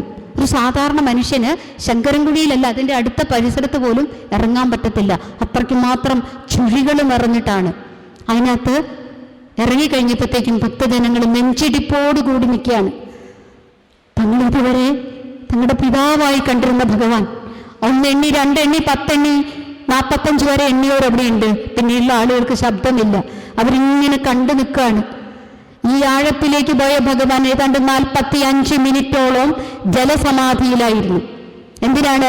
പെട്ടെന്ന് ഈ ശങ്കരൻ കുഴിയിൽ വിലയം പ്രാപിച്ചു കിടക്കുന്ന ശിവശില അവിടെ നേരെ ഇങ്ങെടുത്തു കൊണ്ടുവന്ന് പ്രതിഷ്ഠിക്കുകയല്ല ചെയ്തേ. ജലസമാധിയിലിരുന്ന് ആ ശിവലിംഗത്തിന് വേണ്ടതായ രീതിയിലുള്ള ഉപചാരപൂർവമായ പൂജ നൽകി അത് മറോട് ചേർത്ത് പിടിച്ച് ഒരു മെയ് വഴക്കമുള്ള ഒരു അഭ്യാസിയെ പോലെ ഭഗവാൻ ശങ്കരൻ കുഴിയുടെ മുകളിലേക്ക് കയറി വരുമ്പോൾ ആ ശിവലിംഗം താങ്ങിപ്പിടിക്കാൻ ഭാഗ്യം സിദ്ധിച്ച ശിഷ്യൻ ശിവലിംഗദാസ സ്വാമികളാണ് എന്ന് പറയപ്പെടുന്നു. സച്ചിദാനന്ദ സ്വാമി ഒരു ഊഹം പോലെ പറഞ്ഞു വെക്കുന്നുണ്ട്. കാരണം നമുക്കറിയാം, ഇങ്ങനെ കയറി വരുന്ന സമയത്ത് നമുക്കൊരു കൈകുത്തി വേണം ഇക്കരയ്ക്ക് കയറാൻ. അപ്പം ആരുടെയെങ്കിലും കരങ്ങളിൽ അതൊന്ന് ഏൽപ്പിച്ചിരിക്കാം. അങ്ങനെ ഏൽപ്പിച്ചതും തൻ്റെ പുത്രനായ ശിവലിംഗദാസ സ്വാമികളെ തന്നെയാണെന്ന് സച്ചിദാനന്ദ സ്വാമി ആ ലേഖനത്തിൽ പറയുന്നുണ്ട്. നമുക്കും അങ്ങനെ വിശ്വസിക്കാം. അതൊക്കെ കൊണ്ടേ ആവാം ഒന്നാമത്തെ സന്യാസി ശിഷ്യന് ഒന്നാമത്തെ ശിവലിംഗ പ്രതിഷ്ഠ പോലെ തന്നെ ഒന്നാമത്തെ ശിഷ്യന് ആ പേര് കൊടുക്കാൻ കാരണം. ഭഗവാൻ ആ ശിവശിലയുമായി നേരിട്ട് വന്ന് ഭക്തജനങ്ങളെല്ലാം കൂടി നിൽക്കുന്നു. കണ്ണുനീർ കൊണ്ട് അഭിഷേകം നടത്തുകയാണ്. എന്തിനാണ്? അനാചാര വിഷം തീട്ടി മൂർച്ഛിച്ച് ശവതുല്യരായി കിടന്ന ജനകോടികളെ അവർക്ക് ആശ്രയമായി സ്വന്തമായി ആരാധിക്കുവാൻ ഒരു ഭഗവാനെ പ്രതിഷ്ഠിക്കുകയാണ്. അതും സാക്ഷാൽ കൈലാസനാഥനെ, കാരുണ്യമൂർത്തിയായ ഭഗവാനെ പ്രതിഷ്ഠിക്കാൻ നിൽക്കുന്ന ആ സമയം ശിവലിംഗദാസ സ്വാമികൾ ഒരിക്കൽ പോലും ഗുരുവിന്റെ മുഖത്തേക്ക് നോക്കിയില്ല. കാരണം ആർക്കും നോക്കാൻ പറ്റാത്ത വണ്ണം ഉജ്ജ്വലമായ പ്രകാശം കൊണ്ട് ഭഗവാൻ അങ്ങനെ ആയിരുന്നു എന്നാണ് പറയുന്നത്. ഈ ശങ്കരൻ കുഴിയിൽ നിന്ന് കയറി വരുമ്പോൾ തന്നെ 1000 സൂര്യന്മാരുടെ തേജസ്സോടുകൂടി അത്രമാത്രം പ്രഭയാർന്ന ചൈതന്യത്തിൽ ആമഗ്നായി ഗുരു ശിവശിലയെ ചേർത്ത് പിടിച്ച് നെഞ്ചോട് പിടിച്ച് നിന്ന് കരയുന്ന കണ്ണുനീർ കണങ്ങൾ ഇങ്ങനെ ധാരധാരയായി ഒഴുകുമ്പോൾ ഈ സന്യാസി ശിഷ്യൻ അത് കണ്ടു നിന്ന് ഏങ്ങലടിച്ച് കരഞ്ഞിട്ടുണ്ടാവും. അവിടെ കൂടി നിന്ന നമ്മളിലേക്ക് കടന്നുപോയ പൂർവികരായിട്ടുള്ള ഏതെങ്കിലുമൊക്കെ സുഹൃത്തുക്കൾ ഇതിന് ദൃക്സാക്ഷികളായിട്ടുണ്ടാവും. ഒരു ക്ഷേത്രത്തിന്റെ മുറ്റത്ത് പോലും കയറാൻ ഭാഗ്യം കിട്ടാത്ത അയിത്ത വിഭാഗത്തിന്റെ അങ്ങേയറ്റത്ത് കിടന്നിരുന്ന ഒരു മനുഷ്യജാതിക്ക് എല്ലാ നാട്ടാചാരങ്ങളും രാജകീയമായ ശാസനകളും എല്ലാം ധിക്കരിച്ചുകൊണ്ട് ഭഗവാൻ ആ പറന്ന പാറപ്പുറത്തേക്ക് ശിവലിംഗത്തെ എടുത്തു വെച്ചു. ഈ സമയം അന്തരീക്ഷത്തിൽ നിന്നൊരു മഹാ ജ്യോതിസ് വന്ന് ശിവലിംഗത്തിൽ പതിച്ചതായി ശിവലിംഗദാസ സ്വാമികൾ ദൃക്സാക്ഷി വിവരണം നൽകുന്നതിൽ പറയുന്നുണ്ട്. സംഭവിച്ചിരിക്കാം. ആ അന്തരീക്ഷത്തിൽ നിന്ന് വന്ന മേഘ ജ്യോതിസ് ശരിക്കും അതുകൊണ്ടാണ് ഒരിളക്കവും കൂടാതെ ഇന്നും ഭഗവാന്റെ പ്രതിഷ്ഠ അവിടെ നിൽക്കുന്നത്. കഴിയുമെങ്കിൽ ഓരോ വർഷവും നമുക്കവിടെ പോകാൻ സാധിക്കണം. നമുക്ക് നാഥനായിരിക്കുന്ന ഭഗവാൻ അവിടെയാണ് ഇരിക്കുന്നത്. അപ്പോൾ ഓരോ വർഷം എന്നല്ല, നമുക്ക് അരിയപ്പുറം എന്ന് പറയുന്നൊരു വാട്സപ്പ് കൂട്ടായ്മയൊക്കെ ഉണ്ടാക്കിയത് അവിടെ ചെന്ന് കഴിഞ്ഞ വർഷം 136ാമത് വാർഷികത്തിനാണ് അവിടെ ചെല്ലുന്നത്. ഒരു 20 പേരുണ്ട് പോകാൻ കൂട്ടത്തിൽ. അപ്പോൾ അവർക്ക് അങ്ങോട്ടും ഇങ്ങോട്ടും കമ്മ്യൂണിക്കേഷൻ നടത്താൻ വേണ്ടി ഉണ്ടാക്കിയതാണ്. അവിടെ ചെന്നതിൻ്റെ ചുറ്റുപാടുകളൊക്കെ നോക്കിക്കണ്ടു. ഭഗവാനായിരിക്കാം, ഭഗവാനാണ് ഈ കൂട്ടായ്മയിലേക്ക് ആളുകളെ ചേർത്ത് തന്നു. നമ്മുടെ SNDP യോഗത്തിൻ്റെ സമാരാധ്യരായ മുഴുവൻ നേതാക്കന്മാരും ഈ ഗ്രൂപ്പിലുണ്ട്. മുഴുവൻ വനിതാ സംഘവും യൂത്ത് മൂവ്മെന്റ് സൈബർ സേന. അതായത് ഇപ്പോൾ ഒരു സന്തോഷമുള്ളത് എന്നാന്ന് വെച്ചാൽ അവരിങ്ങോട്ട് ചോദിക്കും, ടീച്ചറെ അരുവിപ്പുറത്തെക്കുറിച്ചൊന്ന് പറഞ്ഞു തരുമോ, ടീച്ചറെ ഗുരുഷട്കം പഠിച്ചാലോ, പുരുഷന്മാരെ ചൊല്ലിക്കേൾക്കണം, എന്ത് സുഖമാണെന്നറിയാവോ, ഇവരുടെയൊക്കെ നാഥ ഇങ്ങോട്ട് കേൾക്കാൻ, ഇവരൊക്കെ ഒന്ന് ചൊല്ലിയിടുന്നു കേൾക്കാൻ എന്ത്. പക്ഷെ നമ്മളിങ്ങനെ മൗനം പിടിച്ചിരിക്കും, നമ്മൾ പാടത്തില്ല. പാടുമോ സാറേ? പാടണം. ഭഗവാൻ പാടാൻ വേണ്ടിയാണ് തന്നെ, ഗാനം ചെയ്യപ്പെടണം. അത് ഒന്ന് നോക്കിക്കേ, നല്ലതായിട്ട് പറ്റും. ആരും കേൾക്കണ്ട, നമ്മൾ വീട്ടിൽ ഇരിക്കുമ്പോൾ ചൊല്ലിയാൽ മതി. മൂളിപ്പാട്ട് പാടാതിരിക്കത്തൊന്നുമില്ല, പക്ഷെ നമ്മൾ ആരുടെയും മധ്യത്തിൽ പാടത്തില്ല. പക്ഷെ ഇപ്പം അതൊക്കെ മാറി. ഇന്ന് വന്നിരിക്കുന്ന സൈബർ സേനയും യൂത്ത് മൂവ്മെൻറ്റും ഒക്കെ ഹൈക്കോടതി ടൈപ്പിസ്റ്റായിട്ട് ജോലി ചെയ്യുന്ന ഒരാളുണ്ട്. പാലാ മീനച്ചിൽ SNDP യൂണിയൻ്റെ ഒരു പയ്യനാണ്, അജേഷ് എന്നാണ് പേര്. ക്ലാസ്സിൽ കയറുന്നത് വളരെ ഇതായിട്ടാണ്. എന്നിട്ട് 12 മണി രാത്രിക്കൊക്കെയാണ് കൃതികൾ ചൊല്ലിയിടുന്നത്. പഠിച്ചിട്ടാണ്. നമ്മളൊന്ന് ഓർത്തു നോക്കൂ, നമ്മൾ അതിനുള്ള തയ്യാറെടുപ്പിലാണ്. നമ്മുടെ മക്കള് നമ്മുടെ ഭഗവാൻ തന്നെങ്കിൽ നിവേദ്യം ഭക്ഷിക്കണം, അതിൻ്റെ അനുഭവം, അതിൻ്റെ സുഖം അറിയണം, എന്നിട്ട് പ്രാർത്ഥിക്കണം.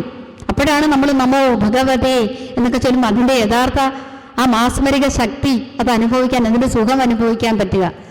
മഹനീയ ചരിത്രായ എന്ന് പറഞ്ഞാൽ ശിവലിംഗദാസ സ്വാമി പറയുന്നു, അരുവിപ്പുറം ശിവപ്രതിഷ്ഠ പോലെ ഇത്രമാത്രം ഗഗനവും ഇത്രമാത്രം. ശരിക്കും പ്രതിഷ്ഠയൊക്കെ കഴിഞ്ഞപ്പോൾ ഓടി വന്ന് ചോദിക്കുന്നുണ്ട്, അങ്ങേക്ക് ക്ഷേത്ര പ്രതിഷ്ഠ നടത്താൻ അധികാരം ആര് തന്നു? ആരാ കൊടുത്തേ? ശിവനെ തന്നെ പ്രതിഷ്ഠിച്ചുകൂടെ? അല്ലെ? ആരാ ഇത്? ഇത് ശിവനാണ്. ശിവനെ തന്നെയാണ് പ്രതിഷ്ഠിച്ചിരിക്കുന്നത്, യാതൊരു തർക്കവും വേണ്ട. അവിടെ ചെല്ലുമ്പോൾ ആ ശിവലിംഗം നമിക്കുമ്പോൾ നമ്മളതിൻ്റെ ഉള്ളിൽ കാണുന്നത് എന്താ? നമുക്കിങ്ങനെ അനുഗ്രഹം ചൊരിഞ്ഞുകൊണ്ട് നിൽക്കുന്ന അഭയ, ശരിക്കും പറയുന്നുണ്ട് അഭയതിക കൃപാസിന്ധു, അങ്ങനെയാണ് ഭഗവാന് കൊടുക്കുന്ന പേര്. അതാണ് നമ്മളവിടെ ചെന്ന് പ്രാർത്ഥിക്കുമ്പോൾ നമ്മൾ സ്വസ്ഥമായ മനസ്സോടെ ചിട്ടയായ ആചാരങ്ങളോടെ എങ്ങനെയുള്ള പുണ്യസ്ഥലങ്ങളിൽ ചെല്ലുമ്പോൾ നമുക്ക് കാണാൻ പറ്റും ഭഗവാന്റെ സാന്നിധ്യം. പോകുന്ന യാത്രകളിൽ യാതൊരു തടസ്സമില്ലാതെ മക്കൾക്ക് സുഖവും സന്തോഷവുമായി കടന്നു ചെല്ലാൻ.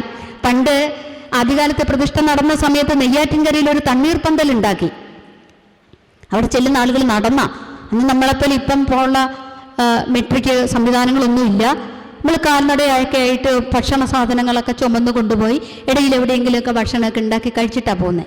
അപ്പം നെയ്യാറ്റിൻകരയിൽ ഒരു തണ്ണീർ പന്തലുണ്ടാക്കി അരിപ്പുറത്തേക്ക് നടന്നു ചെല്ലുന്ന ഭക്തജനങ്ങൾക്ക് ദാഹജലവും ഒക്കെ കൊടുക്കാൻ വേണ്ടി. തണ്ണീർ പന്തലിൻ്റെ ചുമതല ശിവലിംഗദാസ സ്വാമികൾക്കായിരുന്നു. ഒരിക്കൽ സ്വാമികൾ ഈ തണ്ണീർ പന്തലിൽ ഇരിക്കുന്ന സമയത്ത് ഈ മുളയും പനമ്പും ഒക്കെ വെച്ചിട്ടാണ് അത് ഉണ്ടാക്കിയിട്ടുള്ളത്. ഒരു സർവേയർ വന്നു, അയാൾക്ക് ഒട്ടും ഇഷ്ടപ്പെട്ടില്ല. അയാൾ പറഞ്ഞു ഇതിപ്പോൾ പൊളിച്ചു മാറ്റണം. സ്വാമി വളരെ ദയനീയമായിട്ടാണ് വലിയ ഒച്ചപ്പാടൊന്നും ഇടിയല്ല, പാവത്താന. അതെ, ഞങ്ങൾ മാറ്റിക്കൊള്ളാം, ഒരിത്തിരി സമയം തന്നാലും. സമയമൊന്നും കൊടുത്തില്ല, വേഗം അങ്ങ് ചെന്നിട്ട് അതെല്ലാം അങ്ങോട്ട് പൊളിച്ചു മാറ്റി. ഹൃദയം വല്ലാതെ നൊന്തു. ആരെ കാണാൻ പോകുന്ന ആളുകൾക്ക് വേണ്ടിയാണ് ദാഹജലം കൊടുക്കാൻ ഇതുണ്ടാക്കിയിരിക്കുന്നത്. പരമഭക്തരായിട്ട് തൻ്റെ പിതാവിനെ ദർശിക്കാൻ വരുന്ന അരിമ കുഞ്ഞുങ്ങൾക്ക് ഇരിക്കാൻ ആശ്രയമാകാനാണ്. അതാണ് പൊളിച്ചു കളഞ്ഞത്. ചങ്കിലിങ്ങനെ കൈവച്ചിട്ട് പ്രാർത്ഥിച്ചു. ഈ ചങ്കി കൈവച്ച് പറഞ്ഞാൽ ആരാ കേൾക്കുക? കേൾക്കേണ്ടത് കേട്ടു. പിറ്റേ ദിവസം രാവിലെ സർവേയർ ഒരു നദിയൊക്കെ കടന്നു വേണം, ബാക്കി അളക്കണ്ടേ, അണക്കാൻ വരുന്ന വഴിയിൽ നദിയിൽ കാല് തന്നെ വീണ് ഹോസ്പിറ്റലിലായി. അപ്പം ആ കൂട്ടത്തിലുള്ള ആളുകൾ മൊത്തം പറഞ്ഞു, സാധുവായ, അതായത് ഭഗവാന്റെ ഏറ്റവും വാത്സല്യം നേടിയ ഒരു ശിഷ്യനെ സങ്കടപ്പെടുത്തിയതിന് കിട്ടിയ കൂലിയാണ്. അങ്ങനെ ഓർക്കും, ഒരു പീഡ എറുമ്പിനും വരുത്തരുതെന്ന് പറഞ്ഞ് ഭഗവാൻ അയാളെ തെന്നി ഉന്തി അവിടെ ഇടുവോ എന്ന് നമ്മൾ ചിന്തിക്കാം. നമ്മുടെ വിവരക്കേട്. ഉറപ്പായിട്ടും അങ്ങനെ ശിക്ഷിക്കും. കാരണം തനിക്ക് ഈ ലോകത്തിൽ തനിക്ക് തൻ്റെ ശ്വാസവും തൻ്റെ നിശ്വാസവും തൻ്റെ സർവവും തൻ്റെ ഭഗവാനാണ്. അതിനോടല്ലാതെ വേറെ ആരോടും ഒരു കാര്യം നമുക്ക് പറയാനില്ല. ഭഗവാന്റെ അടുത്തേക്ക് വരുന്ന ആളുകളെ തടയാനായിട്ട് ശ്രമിക്കുക, അതിന്ന് നിൽക്കാൻ പാടില്ല. ആരായാലും ഭഗവാന്റെ ഉയരിയിരിക്കുന്ന പ്രസ്ഥാനത്തിന് നേരെ എന്തെങ്കിലും പ്രവൃത്തികൾ ചെയ്തു കഴിഞ്ഞാൽ, മോശമായി ചെയ്താൽ ഭഗവാൻ സമ്മതിക്കത്തില്ല, ഭഗവാൻ പ്രവർത്തിക്കും. അപ്പോൾ നമ്മൾ ഓർത്തുകൊള്ളുക, ഭഗവാന്റെ ഈ ചരിത്രത്തെക്കുറിച്ച്, ഭഗവാന്റെ ജനനം തന്നെ നോക്കിക്കേ. ശ്രീനാരായണ ഗുരുദേവന്റെ ജനനം നമ്മൾ കണ്ടു. ജനിച്ചപ്പോൾ കരഞ്ഞില്ല. നമ്മളൊക്കെ കുഞ്ഞു പിള്ളേർക്ക് ബാല്യകാല സംഭവങ്ങൾ വിവരിച്ചുകൊണ്ട് പ്രസംഗമൊക്കെ എഴുതി കൊടുക്കുമ്പോൾ അവരാദ്യം പറയുന്ന, ഗുരു ജനിച്ചപ്പോൾ കരഞ്ഞില്ല. എന്താണ് കരയാത്തത്? ഇനി കരയേണ്ടവരല്ല, ഇത്രയും കാലം കരഞ്ഞു. നമ്മളിൽ മുന്നേ നടന്നു പോയവരുടെ കണ്ണുനീരുകൊണ്ട് അല്ലേ അഭിഷേകം ചെയ്യപ്പെട്ട മക്കളാണ് ഇനി വന്ന്. ഇനി അവർ കരയരുത്. എന്തിനു കരയണം? തന്നെ എപ്പോഴും കാത്തു സംരക്ഷിക്കുന്ന ഒരു പിതാവ് തനിക്കുണ്ടെന്നുള്ള ഉത്തമ ബോധ്യത്തിൽ നമ്മുടെ മക്കൾക്ക് നടക്കാൻ കഴിയണം. അവരുടെ കണ്ണീരൊപ്പാനാണ് ഭഗവാൻ ഇവിടെ ജനിച്ചത്. ആ ഭഗവാൻ നാരായണൻ എന്ന പേര് സ്വീകരിച്ചു ഇവിടെ വന്നു. ആ നാരായണനിലിരിക്കുന്ന വിശ്വസ്വരൂപം സാക്ഷാൽ കൈലാസനാഥന്റേതാണെന്ന് അറിഞ്ഞു. എന്നിട്ടും നമ്മളിപ്പോഴും പിന്നാമ്പുറങ്ങളിൽ എവിടെയോ ഒളിച്ചിരിക്കുകയാണ്. നമുക്ക് ഈ മഹനീയമായ ചരിത്രത്തെക്കുറിച്ച് പഠിക്കാനോ ഒന്നും നമുക്ക് സമയമില്ല. വൈകിയ വേളയിലേക്ക് കടന്നു പോകുമ്പോൾ, വാർദ്ധക്യത്തിലേക്ക് നമ്മൾ സഞ്ചരിക്കുമ്പോൾ, നമ്മുടെ പ്രജ്ഞ നഷ്ടപ്പെടുമ്പോൾ നമുക്കൊന്നും ചെയ്യാൻ കഴിയാതെ വരും. അതുകൊണ്ട് ഇപ്പോൾ ഈ സെക്കൻഡ് മുതൽ നമ്മൾ ആരംഭിക്കണം. നമ്മൾക്ക് കിട്ടുന്ന സമയത്ത് ഗുരുവിൻ്റെ പ്രചരണം നടത്താൻ സാധിക്കണം. അറിയുക, അനുഭവിക്കുക, അനുഷ്ഠിക്കുക, പ്രചരിപ്പിക്കുക. അധീതി, ബോധ, ആചരണ, പ്രചരണം. ഇച്ചിരി കഷ്ടപ്പാടാണ്. എന്ന് വെച്ചാൽ ധർമ്മസംഹിതകൾ ലംഘിക്കാതെ നമുക്ക് പോകാൻ പറ്റണം. നമ്മുടെ നാവ് ശുദ്ധമായിട്ടിരിക്കണമെങ്കിൽ അതിലേക്ക് വെക്കുന്ന ആഹാര സാധനങ്ങളൊക്കെ അതുപോലെയുള്ളതായിരിക്കണം. ഇല്ലെങ്കിൽ നമുക്ക് നേരായ വണ്ണം പോകാൻ പറ്റത്തില്ല. ജീവിതത്തിൽ അനുഷ്ഠിക്കേണ്ട എല്ലാ കാര്യങ്ങളും അനുഷ്ഠിച്ചിട്ടാണ് മഹനീയ ചരിത്രായ മമതാരഹിതാത്മനെ, ആരോടും പ്രത്യേകിച്ച് ഒരു മമതയും ഭഗവാൻ കാണിക്കില്ല. കാണിച്ചിട്ടുണ്ടോ? എല്ലാ ചരാചരങ്ങളോടും ഒരുപോലെയുള്ള സ്നേഹമാണ്. അതുകൊണ്ടാണ് ഒരു പീഡ എറുമ്പിനും വരുത്തരുത്. അനുകമ്പാ ദശകത്തിൽ ഭഗവാൻ നമുക്ക് ചൂണ്ടിക്കാണിച്ചു തരികയാണ് അല്ലെ. രണ്ട് കാര്യങ്ങൾ ആ പദ്യത്തിൽ പറയുന്നുണ്ട്. എന്താണ്? ഒരു പീഡയെറുമ്പിനും വരുത്തരുതെന്നുള്ള അനുകമ്പയും സദാ കരുണാകര നൽകുള്ളിൽ തിരുമൈ വിട്ടകലാത ചിന്തയും. ഒരു ജീവിയെയും എനിക്ക് ഉപദ്രവിക്കാൻ തോന്നരുത്.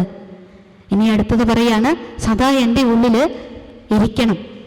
അപ്പൊ ഭഗവാന്റെ മഹനീയമായ ചരിത്രം എന്ന് പറഞ്ഞാൽ ലോകത്തൊരു ഋഷിയും ചെയ്യാത്ത അത്രം ഒരു മനുഷ്യൻ നന്നാകണം, സമസ്ത ചരാചരങ്ങൾക്കും സുഖമുണ്ടാകണം എന്ന് കരുതിയ ഒരൊറ്റ ഋഷി ഭഗവാനാണ് അല്ലേ. പരബ്രഹ്മമാണെന്ന് പറയുമ്പോൾ നമുക്കതൊക്കെ ഒരു സംശയമാണ്. ആണോ അല്ലയോ? ആശങ്കയുടെ ലോകത്തൂടെയാണ് നമ്മൾ സഞ്ചരിക്കുന്നത്. അനുഭവിക്കണം. അതാണ് ഗുരു അനുഭവമാകണം എന്ന് പറയുന്നത്. എൻ്റെ ജീവിതത്തിൽ ഭഗവാൻ അങ്ങനെ അനുഭവമായിട്ടുണ്ട്. ഒട്ടേറെ സന്ദർഭങ്ങളിൽ, സങ്കടപ്പെട്ട നിമിഷങ്ങളിൽ, വ്യാകുലപ്പെട്ട നിമിഷങ്ങളിൽ ഭഗവാൻ തണലായി, ആശ്വാസമായി എൻ്റെ ജീവിതത്തിൽ വന്നിട്ടുണ്ട്. കട്ടിക്കുഴിയിൽ കിടന്ന് അട്ടുപോകേണ്ട സമയത്ത് ഭഗവാൻ കൈപിടിച്ച്, ഒരു പഠിക്കാൻ കല്യാണം കഴിക്കുന്ന സമയത്ത് പഠിപ്പിച്ചോളാം എന്നൊക്കെ പറഞ്ഞാണ് കല്യാണം കഴിച്ചത്. പക്ഷെ പഠിത്തമൊന്നും നടന്നില്ല. ഞാൻ വീട്ടിൽ വരുമ്പോൾ 2 പെൺകുട്ടികൾ എന്നേക്കാൾ മൂത്ത ആളുകളുണ്ട്. അപ്പം അമ്മ എന്നോട് പറഞ്ഞു, ഈ വീട്ടിലെ ഇന്നത്തെ സ്ഥാനം നിനക്കാണ്, ഞാൻ കഴിഞ്ഞ. ശരിയല്ലേ? അന്ന് സ്ഥാനമൊന്നും വലിയ അറിയത്തില്ല. 19 വയസ്സ് പ്രായം. സ്ഥാനത്തെക്കുറിച്ചൊന്നും വലിയ ബോധമൊന്നുമില്ല. നല്ല സാരി ഉറ്റണം, ഇങ്ങനെയൊക്കെ നടക്കണം, അതൊക്കെയാണ് നമ്മുടെ ചിന്ത. പക്ഷേ രോഗിയായി കഴിഞ്ഞപ്പോൾ അമ്മയുടെ മനസ്സൊക്കെ മാറി. അമ്മയ്ക്ക് എന്നോട് വല്ലാത്ത ഒരു സ്നേഹവും കരുതലും, നല്ല കുഴമ്പൊക്കെ ഇട്ട് കുളിപ്പിക്കുകയും നല്ല ആശ്വാസവാക്ക് പകർന്നു തരികയും. ശരിക്കും പറഞ്ഞാൽ ഞാൻ സ്വപ്നം പോലും കാണാത്തൊരു കുടുംബത്തിൽ എനിക്ക് ഒരു വധുവായി കടന്നു ചെല്ലാൻ പറ്റി. എൻ്റെ അമ്മ 18 വയസ്സ് മുതൽ ആലോചിക്കും എന്നെ ആരുടെയെങ്കിലും കയ്യിലേൽപ്പിക്കണം. അമ്മയ്ക്ക് ഹാർട്ട് പേഷ്യൻ്റായിരുന്നു. അമ്മയ്ക്കറിയാം എപ്പോഴെങ്കിലും അമ്മയുടെ ഇവിടെ നിന്നുള്ള വിട പറയലുണ്ടാവും. അതിന് മുമ്പ് എന്നെ ആരുടെയെങ്കിലും കയ്യിലേൽപ്പിക്കണം. ഒരു നല്ല സ്വഭാവമുള്ള ഒരാളാണെന്ന് ഒരു പഞ്ചായത്ത് മുഴുവൻ പറഞ്ഞിട്ടുള്ള ആളാണ് എൻ്റെ കഴുത്തിൽ താലി അണിച്ച ആൾ. ഇപ്പം ഇവിടെ വന്നിട്ടുണ്ട്. അദ്ദേഹമാണ് എൻ്റെ ജീവിതം മുന്നോട്ട് കൊണ്ടുവന്നത്. എന്നെ ഇവിടെ കൊണ്ടുപോകണം. എൻ്റെ ഗുരു തിരിച്ചു നൽകിയ ജീവിതത്തിന് അദ്ദേഹം എനിക്ക് തന്ന, എന്നെ ഡിഗ്രി ഒന്നും പഠിപ്പിക്കാൻ കിട്ടിയില്ല. ശ്രീനാരായണ ദർശനം പഠിപ്പിക്കുന്ന ഒരു കോഴ്സ് എടുത്ത് അത് പഠിച്ചോളാൻ പറഞ്ഞു. 2 മക്കളെ നോക്കി വീട്ടിലെ കാര്യങ്ങളും എല്ലാം നോക്കുമ്പോഴും ഞാൻ ഇതിനിടയിലൂടെ ഓടി ഓടി നടന്ന് പഠിച്ചു. എനിക്ക് പഠിക്കാൻ ഭയങ്കര, ഇപ്പോഴും അറിയാൻ ഭയങ്കര ആഗ്രഹമാണ്. എവിടെ നിന്നൊക്കെ അറിവ് കിട്ടിയാലും അത് മേടിച്ച് വെക്കാനൊരിടയില്ല ഇപ്പം. അങ്ങനെ ആയി നമുക്ക് തരും തോറും നമുക്കൊന്നും അറിയില്ലാതെയാണ് വരുന്നത്. അറിയും തോറും നമുക്കൊന്നും അറിയത്തില്ല. എവിടെ തുടങ്ങണം, എവിടെ അവസാനിപ്പിക്കണം, ആകെ ആശങ്കയാണ്. എവിടെ ഒരു പ്രഭാഷണം തുടങ്ങണം. ഇതിങ്ങനെ അത്രയ്ക്കും സാഗരമാണ്. ഒരെത്തും പിടിയും ഇല്ലാതെ കിടക്കുന്ന ഈ മഹാഗുരുവിൻ്റെ ജീവിതവും ചരിത്രവും ഗുരുവിൻ്റെ കൃതികളും ഗുരുവിൻ്റെ ദർശനവും. ആകെ അങ്കലാപ്പപ്പെട്ടു പോകുന്ന ആളുകളാണ് ധർമ്മപ്രചാരകരായിട്ട് വരുന്നവരെല്ലാം. അത്രയ്ക്കും ഗഗനമാണിത്. പക്ഷെ പഠിക്കാൻ ഭാഗ്യം കിട്ടി, പഠിച്ചു. ആദ്യത്തെ പ്രഭാഷണമൊക്കെ ഓർക്കുന്നുണ്ട്. പത്രത്തിൽ ഒരു പേജിൽ എൻ്റെ പടം വന്നപ്പോൾ അമ്മയ്ക്ക് ഭയങ്കര സന്തോഷമായി. എൻ്റെ അമ്മയ്ക്കല്ല കേട്ടോ, എൻ്റെ ഭർത്താവിൻ്റെ അമ്മയ്ക്ക്, വീട്ടുകാർക്ക് അതൊരു സന്തോഷമായി. അവരെപ്പോഴും പറയാറുണ്ട്, എല്ലാവരും ടീച്ചേഴ്സാണ്, കോട്ടയത്ത് കളക്ട്രേറ്റിലാണ് അനിയന് ജോലി, നല്ലൊരു കുടുംബത്തിൽ ചെല്ലാൻ പറ്റി, നല്ല സാഹചര്യങ്ങൾ ജീവിക്കാൻ പറ്റി, അവരൊത്തുപിടിച്ചപ്പോൾ എനിക്കൊരു ജീവിതമുണ്ടായി. എൻ്റെ ഗുരുവിൻ്റെ പാതയിൽ എങ്ങനെയെങ്കിലും അറിയുക, കിട്ടുന്ന സമ്പത്ത് അതെനിക്ക് ഉപയോഗിക്കാനുള്ളതല്ല എന്ന് എപ്പോഴും എന്നെ ബോധ്യപ്പെടുത്തി കൊണ്ടിരിക്കും ഭഗവാൻ. നിന്റെ കയ്യിലിരിക്കുന്നത് നിനക്ക് തന്നതല്ല, ആ ധനം മറ്റൊരാൾക്കുള്ളതാണ്. അതിനുവേണ്ടി കഠിനമായി ശ്രമിക്കുക. ഒരാളുടെ ഹൃദയത്തിലേക്ക് ഇറങ്ങിച്ചെന്ന് ആളിൽ പരിവർത്തനം ഉണ്ടാക്കാൻ സാധിക്കണം. അതായിരിക്കണം നമ്മുടെ ധർമ്മം. ആ പാതയിലൂടെ നമുക്ക് സഞ്ചരിക്കാൻ കഴിഞ്ഞാൽ നമ്മുടെ ഗുരുവിനെ പോലെ ഇത്ര ആരാധിക്കാൻ പറ്റിയ ശ്രേഷ്ഠമായ ഒരു പരബ്രഹ്മമൂർത്തി വേറെയില്ല. വേറെങ്ങും നമ്മൾ അന്വേഷിച്ച് നടക്കേണ്ടതില്ല. എൻ്റെ പിതാവ് ആരാണെന്ന് ചോദിച്ചാൽ ധൈര്യമായി പറയണം, എൻ്റെ ഗുരുവാണ് എനിക്ക് സർവസ്വവും, എൻ്റെ ഭഗവാനാണ് എനിക്ക് സർവസ്വവും. അങ്ങനെ കണ്ടിട്ടാണ് ശിവലിംഗദാസ സ്വാമികൾ മമതയില്ലാത്ത ആളാണ്. യാതൊന്നിനോടും മമതയില്ല എൻ്റെ ഗുരുവിന്. പ്രത്യേകിച്ച് ഒരാളോടും ഇഷ്ടം കൊടുക്കാറില്ല. മമത രഹിതാത്മനെ. യാതൊരു തരത്തിലും ആര് വിളിച്ചാലും ഭഗവാൻ ആ വിളി കേൾക്കും, നമ്മുടെ പ്രാർത്ഥന സ്വീകരിക്കും, നമ്മളെ അനുഗ്രഹിക്കും. പക്ഷേ വിളിച്ചു നോക്കണം. നമുക്ക് കൃഷ്ണനെയാണ് ഇഷ്ടം അല്ലേ? കൃഷ്ണന്റെ ആരാധികമാരാണ് കൂടിക്കൊണ്ടിരിക്കുന്നത്. എന്നിട്ട് അവർ ചില ഗോസിപ്പുകളൊക്കെ കൊടുക്കുന്നതിന്. പക്ഷെ നമ്മൾ കൃഷ്ണനും ആരാണ്? നമുക്കൊരു വ്യത്യാസമില്ല. ഇതിവിടെ കൃഷ്ണനായാലും ഇവിടെ അമ്മയായാലും ഇവിടെ സുബ്രഹ്മണ്യനായാലും നമുക്ക് വിരോധമില്ല അല്ലേ? ഭഗവാനെ ശിവലിംഗദാസ സ്വാമികൾ അത് വ്യക്തമാക്കി തന്നിട്ടുണ്ട്. നിനക്ക് സുബ്രഹ്മണ്യനെ ഇഷ്ടമെങ്കിൽ നീ വിശ്വസിച്ചോ. പക്ഷെ എങ്ങനെ വിശ്വസിക്കണം? ഹൃദയത്തിൽ നിന്ന് വരണം അത്. അതിനാണ് പറയുന്നത്. ഇപ്പൊ നമ്മൾ ഷൺമുഖ സ്തോത്രം പഠിച്ചു ഇല്ലേ? ഭഗവാൻ എഴുതിയതാണ്. ശിവലിംഗദാസ സ്വാമികൾ മുരുകനെ കുറിച്ച് എഴുതിയിട്ടുണ്ട്. എങ്ങനെ എഴുതി? വേലുമാശുകരത്തിലേന്തി മതാന്തകത്തിൽ വരാന്തരം ചേലു ചേർന്ന മയൂരമുണ്ടതിൽ ഏറിയ കുറയും വഴി കാലു ഭൂമിയിൽ വച്ചിടേണ്ട കുമാരമേ ബഹുഭാഗ്യവാൻ ബാലിശത്വമിയർന്നൊരെന്നെ വിശിഷ്ടനാക്കിയെടുക്കണേ. എത്ര സിമ്പിളായിട്ടാ പറഞ്ഞു തന്നെ. വേല് ഭഗവാന്റെ കയ്യിലിരിക്കുന്ന ആയുധമാണ്. ആശു പെട്ടെന്ന് എനിക്കിന്നേ ഈ ഓതറെ അമ്പലത്തിൽ വരാൻ പറ്റിയല്ല, ഭഗവാന്റെ മുരുകന്റെ ഭക്തയാന്ന് വെച്ചു. അതുകൊണ്ട് എന്നാ ചെയ്യണം? ഇങ്ങോട്ടൊന്ന് വരാമോ? ആരെങ്കിലും ചോദിക്കുമോ ഇങ്ങനെ? എവിടെ അങ്ങനെ ഭഗവാനോട് ചോദിക്കാൻ പറ്റുമോ? സുബ്രഹ്മണ്യനോടൊക്കെ അങ്ങനെ ചോദിച്ചാൽ ഭഗവാൻ എന്ത് തോന്നും? അതുകൊണ്ട് നമ്മൾ ചോദിക്കത്തില്ല. ഇവിടെ ധൈര്യമായിട്ട് ചോദിക്കാൻ ശിവലിംഗദാസ സ്വാമി പറയാണ്, വേലുമാശുകരത്തിലേന്തി എൻ്റെ അടുത്തോട്ട് മതാന്തകത്തിൽ ഒന്ന് വരാൻ നിനക്ക് കാലവിളംബമുണ്ടോ? നിനക്ക് താമസമുണ്ടോ? എന്നെ ഒന്ന് വന്ന് കണ്ടിട്ട് പോയിക്കൂടെ? എങ്ങനെ വരണം? നിന്റെ അച്ഛൻ തന്ന മയിലില്ലേ, പച്ച നിറമുള്ള മനോഹരമായ മയില്, അതിൻ്റെ പുറത്തോട്ട് കയറിയിരുന്ന കാല് ഭൂമി തൊടുക പോലും വേണ്ട. ഞാനാണേ പാവം ഓട്ടോറിക്ഷ വിളിക്കണം, അല്ലെ ബസ്സേ കയറണം, 5.5 മീറ്ററുള്ള സാരിയൊക്കെ ചുറ്റി ഞാൻ വരുമ്പോൾ എന്ത് കഷ്ടപ്പെടും. അതുകൊണ്ട് എന്നാ വേണം? എൻ്റെ അടുത്തോട്ടൊന്ന് വന്നിട്ട് എന്നെ പെട്ടെന്ന് അനുഗ്രഹിച്ചിട്ട് അങ്ങ് പൊക്കോ എന്ന് പറയുന്നുണ്ട്. ഇത് ഭഗവാൻ പറയുന്നുണ്ട്. പച്ചക്കള്ളം വിതറ്റി പഴവിനൗടിയെത്തി കിടക്കുന്നൊരിമ്മയിൽ എച്ചിൽ ചോറും തിരപ്പോടൊരു വടിയുമെടുത്ത് ഓടുമൂടത്തിടുന്നു പച്ചപ്പൊന്മയിലേറി പരിചിനൊടയും നെള്ളി പഠിക്കൽ കിടക്കും പിച്ചക്കാരനുവല്ലോ ഒരു ഗതി തരണേ മറ്റെനിക്കാരുമില്ലേ. ഇത് എഴുതിയിരിക്കുന്നത് ഭഗവാൻ ശ്രീനാരായണ ഗുരുദേവൻ എഴുതിയതാണിത്. അപ്പോൾ ഇവിടെ എഴുതിയിരിക്കുന്നു, വേലുമാശുകരത്തിലേന്തി മതാന്തകത്തിൽ വരാന്തരം ചേലു ചേർന്ന മയൂരമുണ്ടതിൽ ഏറിയ കുറയും വഴി കാലുഭൂമിയിൽ വച്ചിടേണ്ട കുമാരനീ ബഹുഭാഗ്യവാൻ ബാലിശത്വമിയർന്നൊരെന്നെ വിശിഷ്ടനാക്കിയെടുക്കണേ. ഞാൻ ഇങ്ങനെയൊക്കെ പറയുന്നതുകൊണ്ട് കൊച്ചു പിള്ളേർ പറയുന്നതൊന്നും നീ കരുതരുത്. പക്ഷെ നീ വന്നാൽ ആരായിരിക്കും? നീ ഏറ്റവും വിശിഷ്ടനായിരിക്കും. എൻ്റെ മനസ്സിൽ നിനക്ക് ഞാൻ തരുന്ന സ്ഥാനം അതാണ്. ഇനി വന്നില്ലെന്ന് വെച്ചോ, വന്നില്ല, അപ്പൊ ഭയങ്കര വിഷമമായില്ലേ?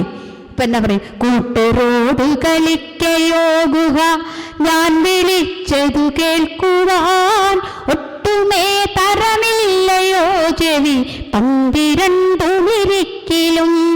ഇഷ്ടമൽപ്പവുമില്ലയോ ഇനിയാട്ടെ എന്തു നിലയ്ക്കയോ കഷ്ടമാണടി എൻ്റെ സങ്കടം ഓർത്തിടാത്തതു ദേവനീ. ഒരു പരിതാപം, ഒരു സങ്കടം, ഒരു വിഷമം ഭക്തന് വരികയാണ്. ഞാൻ വിളിക്കുന്ന സമയത്തൊക്കെ കൂട്ടുകാരുടെ കൂട്ടത്തിൽ പോയി കളിക്കാനായിട്ട് പോയേക്കുവാണോ? ഭഗവാനോട് ഇങ്ങനെ ദേഷ്യപ്പെടാവോ? പക്ഷെ ശിവലിംഗദാസ സ്വാമി പറഞ്ഞ് പിണങ്ങാം, ഒരു പ്രശ്നവും ഇല്ല, പിണങ്ങിയാലേ വരുവുള്ളൂ. കൂട്ടരോട് കളിക്കയോ ഗുഹ ഞാൻ വിളിച്ചതു കേൾക്കുവാൻ ഒട്ടുമേ തരമില്ലയോ ചെവി 12 എന്തിനാ എൻ്റെ ഭഗവാനെ ഈ 12 ചെവി, ഈ 12 കണ്ണ്, കൈ, ഇതൊക്കെ കണ്ട് എന്തിനിരിക്കുക അവിടെ? ഈ 2 കണ്ണും 2 ചെവിയും 2 കൈയൊക്കെ ഉള്ള എന്നെ ഒന്ന് കണ്ട് അനുഗ്രഹിച്ചിട്ട് പോയിക്കൂടെ? എത്ര സിമ്പിളായിട്ടാ ശിവലിംഗദാസ സ്വാമി എഴുതിയ ബാഹുലേയ പഞ്ചക ദശകം. ഏറ്റവും സൂപ്പർ കൃതിയാണ്. നമ്മൾ ചൊല്ലും ഷൺമുഖ സ്തോത്രം. എങ്ങനെ ചൊല്ലും? അർക്കബിംബമൊരാറുതി ചുയരുന്ന പോലെ വിളങ്ങിടും തൃക്കിരീട ജടക്കിടയ്ക്കരവങ്ങ പമ്പിളി തുമ്പയും ദുഷ്കൃതങ്ങളകറ്റുവാൻ ഒഴുകിയിടുമമ്പരഗംഗയും ഹൃക്കുറും നിലനിക്കു കാണണം എപ്പോഴും ഗുഹപാഹിമാം. ഞാൻ ഷൺമുഖ സ്തോത്രത്തിന്റെ ഇടയ്ക്ക് ചൊല്ലിയിട്ട് ഇത് കേട്ട് ചൊല്ലുമ്പോൾ ആളുകൾ ഇങ്ങനെ ഇരിക്കും, അയ്യോ ഇങ്ങനെയൊന്നും ഭഗവാൻ എഴുതിയിട്ടില്ല. ഭഗവാൻ എഴുതിയില്ല, ഭഗവാന്റെ പുത്രൻ എഴുതി അല്ലേ? ശോകമോക ഭയാദിയോ ഡവനീതലത്തിലനാരദം വേഗമെന്നിലനുഗ്രഹം വിരവോടു തന്നരുളേണമേ. നാഗവാസികളോടു കൂടി അടുക്കലൊന്നെഴുന്നള്ളുവാൻ നീ കഥാഗുഹ ചിന്ത ചെയ്യുക ബന്ധുവത്സല ചന്തമായി. ശിവലിംഗദാസ സ്വാമികൾ ഭഗവാൻ എഴുതിയ കൃതികൾ പോലെ തന്നെ എഴുതി നമുക്ക് തന്നു. ഭഗവാൻ എഴുതിയ കൃതി പഠിക്കാൻ ഭയങ്കര പാടാണ്. പക്ഷെ അതിനകത്തുണ്ട് കണ്ണും തീരാറ് കാതും കരവും അത് കണക്കുണ്ട് കാരുണ്യമോ ഈ വണ്ണം മറ്റാർക്കുമില്ല അടിയനിടപെടും പാടു കണ്ടീലയോ നീ. കണ്ണിൽ കണ്ടോർ പഴിക്കുന്നതും ഒരു ചെവി കണ്ടെങ്കിലും കേട്ടതില്ലേ. ദണ്ഡം തീർത്തന്നെ രക്ഷിച്ച ഭയമരുളുവാൻ കയ്യുമൊന്നല്ലേ വേണ്ടു. ഇത് തന്നെയല്ലേ ശിവലിംഗദാസ സ്വാമികൾ ചോദിച്ചത് അല്ലേ?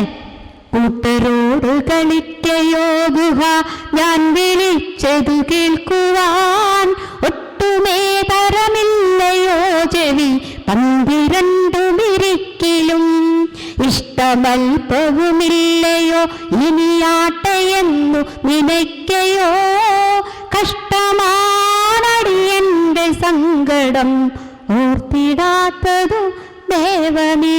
ഏതാ പഠിക്കാൻ എളുപ്പം? ബാഹുലേയ പഞ്ചകദശകം സാധാരണക്കാരൻ്റെ ഹൃദയത്തിൽ വലിയ ചലനങ്ങൾ സൃഷ്ടിക്കും. കാരണം നമുക്ക് എപ്പോഴും സങ്കടമുള്ള ഗുഹൻ എന്ന് പറഞ്ഞാൽ ആരാണ് ഗുഹൻ? എവിടെയിരിക്കുന്ന ഗുഹൻ? ഹൃദയത്തിലാണ് ഗുഹൻ വസിക്കുന്നത്. പിള്ളത്തടം ഗുഹ നമ്മൾ കാണുന്നുണ്ട് അല്ലേ? മരുത്വാമലയിൽ ഭഗവാൻ തപസ് ചെയ്ത സ്ഥലം. ഭഗവാൻ സുബ്രഹ്മണ്യ ഭഗവാൻ അവിടെ എത്തിയെന്നും ഭഗവാന്റെ പാദങ്ങൾ പതിഞ്ഞ സ്ഥലമാണതെന്നും അങ്ങനെയാണ് അതിന് പിള്ളത്തടം ഗുഹയെന്ന് പേര് വന്നതെന്നും ചരിത്രത്തിൽ പല പണ്ഡിതന്മാരും എഴുതി കേൾക്കുന്നുണ്ട്. നമുക്ക് ചിന്തിക്കുമ്പോൾ ശരിയാ, ഭഗവാനും സുബ്രഹ്മണ്യനുമായിട്ട് അതുപോലെ ഒരു അടുപ്പമുണ്ട്. ഒരിക്കല് ശിവലിംഗദാസ സ്വാമികള് എഴുതിയിരിക്കുന്ന, ശിവലിംഗദാസ സ്വാമികളെ കുറിച്ച് സച്ചിദാനന്ദ സ്വാമി എഴുതിയിരിക്കുന്ന ഈ ലേഖനത്തില് പറയുന്നുണ്ട്, ഒരിക്കൽ ഭൈരവൻ ശാന്തി സ്വാമി പർണശാലയിൽ നിന്നിറങ്ങി എങ്ങോട്ടോ പോകും. അപ്പൊ കൂടെയുള്ള ശിഷ്യന്മാർ ചോദിക്കും, ഇതെവിടെ പോകുന്ന? നമ്മളോട് പറയാതെയല്ലേ പോകുന്നേ, എങ്ങോട്ടാ പോകുന്നൊന്ന് കണ്ടുപിടിക്കണം. ഭഗവാൻ അറിയാം മക്കൾ കുരുത്തം കെട്ടത് നിങ്ങൾ പുറകെ ചെല്ലുമെന്ന്. എന്നിട്ട് ഒരു ദിവസം ഭൈരവൻ ശാന്തി പോവുക പുറകെ ചെല്ലുമ്പോ ലോകമൊക്കെ മാറി, ഈ പ്രകൃതി അങ്ങ് വിട്ടു, വലിയ പ്രകാശം. അവിടെ ഒരു ബ്രഹ്മചാരിയുമായി ഗുരു സമ്മതിച്ചുകൊണ്ടിരിക്കുന്നു. പമ്മി ചെന്ന് നിന്നു. ശ്വാസം വിടുന്നത് പോലും വളരെ പേടിച്ചിട്ടാണ്, കാരണം ശ്വാസം എടുത്താൽ അറിയും. പക്ഷെ പെട്ടെന്ന് എങ്ങനെയോ ഒരു നെടുവീർപ്പുണ്ടായത് സ്വാമി മനസ്സിലാക്കി. അപ്പൊ പിന്നെ ഈ പ്രപഞ്ചം, ഈ കാണുന്ന ദൃശ്യവുമില്ല, ഈ ബ്രഹ്മചാരിയുമില്ല, ഒന്നുമില്ല. ഭഗവാൻ തിരിഞ്ഞു നിന്ന് ചോദിച്ചു, കണ്ടുവോ? എന്തിനു വന്നു? നാം വരരുതെന്ന് പറഞ്ഞിട്ടുള്ളതല്ലേ, എന്തിനു വന്നു? ഇനി ആവർത്തിക്കരുത്. കണ്ടുവോന്ന് ചോദിച്ചു. കണ്ടു എന്ന് പറഞ്ഞപ്പോ ഭഗവാൻ ഒരു അനുഗ്രഹമാണ് കൊടുത്തത്. നമ്മളൊക്കെ ആണെങ്കിൽ 10 വെട്ടി അടിക്കും അല്ലേ? ഭഗവാൻ കാരുണ്യമൂർത്തിയാ. ഭഗവാൻ പറഞ്ഞു, ഇനി ആവർത്തിക്കരുത്, ആയുഷ്മാനാവും. ആയുഷ്മാൻ ഭവ എന്ന് പറഞ്ഞാൽ ഭൈരവൻ ശാന്തി എത്ര വയസ്സ് വരെ ജീവിച്ചു? സച്ചിദാനന്ദ സ്വാമി ആ പുസ്തകത്തിൽ രേഖപ്പെടുത്തിയിരിക്കുന്നു 114 വർഷം ജീവിച്ചതായിട്ട്. പക്ഷേ ഭഗവാനിലിരിക്കുന്ന അത്ഭുതമായ കാര്യങ്ങൾ ഒരു മനുഷ്യനും ഈ പ്രപഞ്ചത്തിൽ പ്രവചിക്കാൻ പറ്റത്തില്ലാത്ത കാര്യങ്ങളാണ്. ശിവലിംഗദാസ സ്വാമികൾ അരുവിപ്പുറത്ത് വെച്ച് സുബ്രഹ്മണ്യ ഭഗവാനെ കണ്ടിട്ടുണ്ട്. ഇന്നതുകൊണ്ടായിരിക്കാം സുബ്രഹ്മണ്യന് കോവിലുണ്ടായി അരുവിപ്പുറത്ത്. എന്താ സംഭവം? ഇങ്ങനെ ഒരിക്കല് ഭഗവാൻ അരുവിപ്പുറത്ത് വിശ്രമിക്കാണ്. ഓടിച്ചെന്നിട്ട് പറയുക ഭഗവാനെ, സ്വാമി ഒരു പച്ച നിറമുള്ള കള്ളൻ ശ്രീകോവിൽ കയറിയിട്ടുണ്ട് കേട്ടോ. പച്ച നിറമുള്ള കള്ളനോ? അങ്ങനെ ഒരു കള്ളം കയറുമോ? നീ ക്ഷേത്രം പൂട്ടിയിരുന്നില്ലേ? പൂട്ടി ഭഗവാനെ, പൂട്ടിയിട്ടൊക്കെ ഉണ്ടായിരുന്നു. ഒന്നുകൂടി ചെന്ന് നോക്ക്. പ്രാണനും കൊണ്ടാ ഓടുന്നത്. ഈ പറഞ്ഞത് നുണയാവാൻ പാടില്ല, സത്യമാകണ്ടേ. ഓടിച്ചെന്ന് നോക്കുമ്പോ ആരുമില്ല. അപ്പൊ ഭഗവാൻ തിരിച്ചു വന്ന് ഭഗവാനോട് പറഞ്ഞു, സ്വാമി നാം കണ്ടതാണ്, സത്യമായും നാം കണ്ടതാണ്. പച്ച നിറമുള്ള ഒരു രൂപത്തെ നാം കണ്ടു, അത് ശ്രീകോവിലിൽ കടന്നു. അപ്പൊ ഭഗവാൻ കൂളായിട്ട് ഇങ്ങോട്ട് പറയുകയാണ്. എന്താ ഭഗവാൻ പറഞ്ഞേ? ഓ, നമ്മുടെ മയിലും പച്ചവർണ്ണ അല്ലേ? നമ്മെ അന്വേഷിപ്പിക്കാൻ വന്നിട്ടുണ്ടാവും മുരുകൻ മയിലിന്റെ പുറത്ത്, അതായിരിക്കും കണ്ടത്. അപ്പൊ അതൊക്കെ കൊണ്ടായിരിക്കാം ഇങ്ങനെ എഴുതിയത് കൃതികള്. എത്ര സുന്ദരമായിട്ടാ എഴുതിയിരിക്കുന്നേ ഇല്ലേ? കരുണാകരവരദായക പുനരാശന തനയാ പരിപൂരണ ഗുരുനായക വരികന്നുടെ സവിതേ ഒരു കാഞ്ചന വടിവേലൊടു വിലസും ബദഹരമിൻ തിരുമേനിയിലമരുന്നതി അരുളേകുക മുരുക. എത്ര സുന്ദരമായിട്ട് ആകൃതി ഇരിക്കുന്നത്. നമ്മൾ പഠിക്കുമ്പോൾ എന്നോട് ഈ ഒരു വിഷയം എടുത്തപ്പോൾ പാമ്പാടിയിൽ നിന്നുള്ള ആളുകൾ പറഞ്ഞു, ഗുരുവിന്റെ ഒരു കൃതി പോലും പറഞ്ഞില്ല, മുഴുവൻ ശിവലിംഗദാസ സ്വാമികളുടെ കൃതിയാണല്ലോ. ശിവലിംഗദാസ സ്വാമിയെ കുറിച്ച് പറയുമ്പോൾ അത് തന്നെ പറയണം അല്ലേ?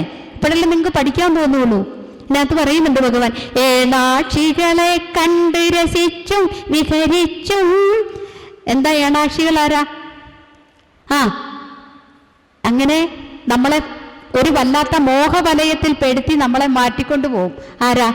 ഈ മായിക പ്രപഞ്ചത്തിൽ ഭക്തിയോടുകൂടി ഇരിക്കാൻ നമ്മളെ സമ്മതിക്കത്തില്ല. നമുക്ക് ചിന്തകളുണ്ടായി മാറി മാറിപ്പോവും. കുറച്ചായി ഈ കൃതി ചൊല്ലിയിട്ട്. കരുണാകരവരദായക പുനരാശന തനയാ പരിപൂരണ ഗുരുനായക വരികന്നുടെ സവിതേ ഒരു കാഞ്ചന വടിവേലൊടു വിലസും ബദഹരമിൻ തിരുമേനിയിലമരുന്നതിനരുളെ കുകമുരുക. തടിതാഭയുമതിലജ്ജയൊടകലും പ്രഭകലരും തടിലാക്ഷജ തവ കോമള തനുവിൽ പ്രിയമായി ഇടരൊക്കെയും അകലുന്നതിനിവനെന്നെ ഭഗവൻ തടവൽപ്പവുമണയാധിക കൃപ ചെയ്വതു ഗുഹനേ. ഏണാക്ഷികളെ കണ്ടു രസിച്ചും വിഹരിച്ചും പ്രാണിപ്രിയമില്ലാത്തവയെ തച്ചുപൊടിച്ചും ക്ഷീണിച്ചു രസിച്ചും ഗുഹ ശോഭിച്ചു വസിച്ചും ശോഭിക്കു വസിക്കാതികമോദിച്ചവനീനാം ആദിക്കൊരു വിത്തായതു മോഹം മമ പാർത്താൽ. കേട്ടിട്ടുണ്ടോ ഒരു ഇതില്ലാതിരിക്കുന്നേ? പിടികിട്ടുന്നുണ്ടോ ഇത്? ഉണ്ട്. ഇപ്പൊ പഠിക്കണം എന്നുള്ള ആഗ്രഹമാണല്ലേ. നമുക്ക് എന്തായാലും ഇത് പഠിക്കണം, പഠിപ്പിക്കാൻ നമുക്ക് പറ്റും. നിങ്ങൾക്ക് മനസ്സുണ്ടായാൽ മതി. ആദ്യമൊരു വിത്തായത് എന്ന് പറഞ്ഞാൽ എന്താ? അതിമൂലമായിരിക്കുന്ന കാരണം എന്ന് പറഞ്ഞാൽ ഈ പ്രപഞ്ചത്തിന് നാഥനായിരിക്കുന്ന ഭഗവാനാണ് നമ്മളിലേക്ക് ഈ അറിവും എല്ലാം തരുന്നത്. ആരാ? നമ്മുടെ പ്രജ്ഞയും നമ്മുടെ പ്രാണനും നമ്മുടെ ഈ ശരീരവും ഇതെല്ലാം ആര് തന്നിരിക്കുന്നതാണ്? നമ്മുടെ ഭഗവാന്റേതാണ്. ഒന്നും നമ്മളിലില്ല. ഈ ശരീരം നമ്മുടേതാണോ? ഈ കൈ നമ്മുടേതാണോ? കാല് നമ്മുടേതാണോ? ഒന്നുമല്ല. ഉള്ളിലിരിക്കുന്ന പ്രാണൻ മാത്രം അതെന്താണ്? അത് ബ്രഹ്മമാണ്. ഇതെല്ലാം നഷ്ടപ്പെട്ടു പോകും. നഷ്ടപ്പെടാതെ നിൽക്കുന്ന ഒന്നേ ഉള്ളൂ നമ്മളിൽ, അത് നമ്മുടെ പ്രാണനാണ്. അതുകൊണ്ടാണ് ഭഗവാൻ പറഞ്ഞത് എന്താ? നമുക്ക് ഗതി പ്രാർത്ഥനയിലൊക്കെ ഭഗവാൻ എഴുതി തരുന്നില്ലേ ഒരു കാര്യം? എന്താ? ശരീരമല്ല അറിവാകുന്നു. നമ്മൾ എത്ര തവണ ചൊല്ലിയാലും നമ്മുടെ മക്കളെ കൊണ്ട് ചൊല്ലിക്കേണ്ട പ്രാർത്ഥനയാണ് ഗദ്യ പ്രാർത്ഥന. ബുദ്ധിയെ തെളിക്കേണ്ടത് ആരാ? അവിടുന്നാണ് അല്ലേ?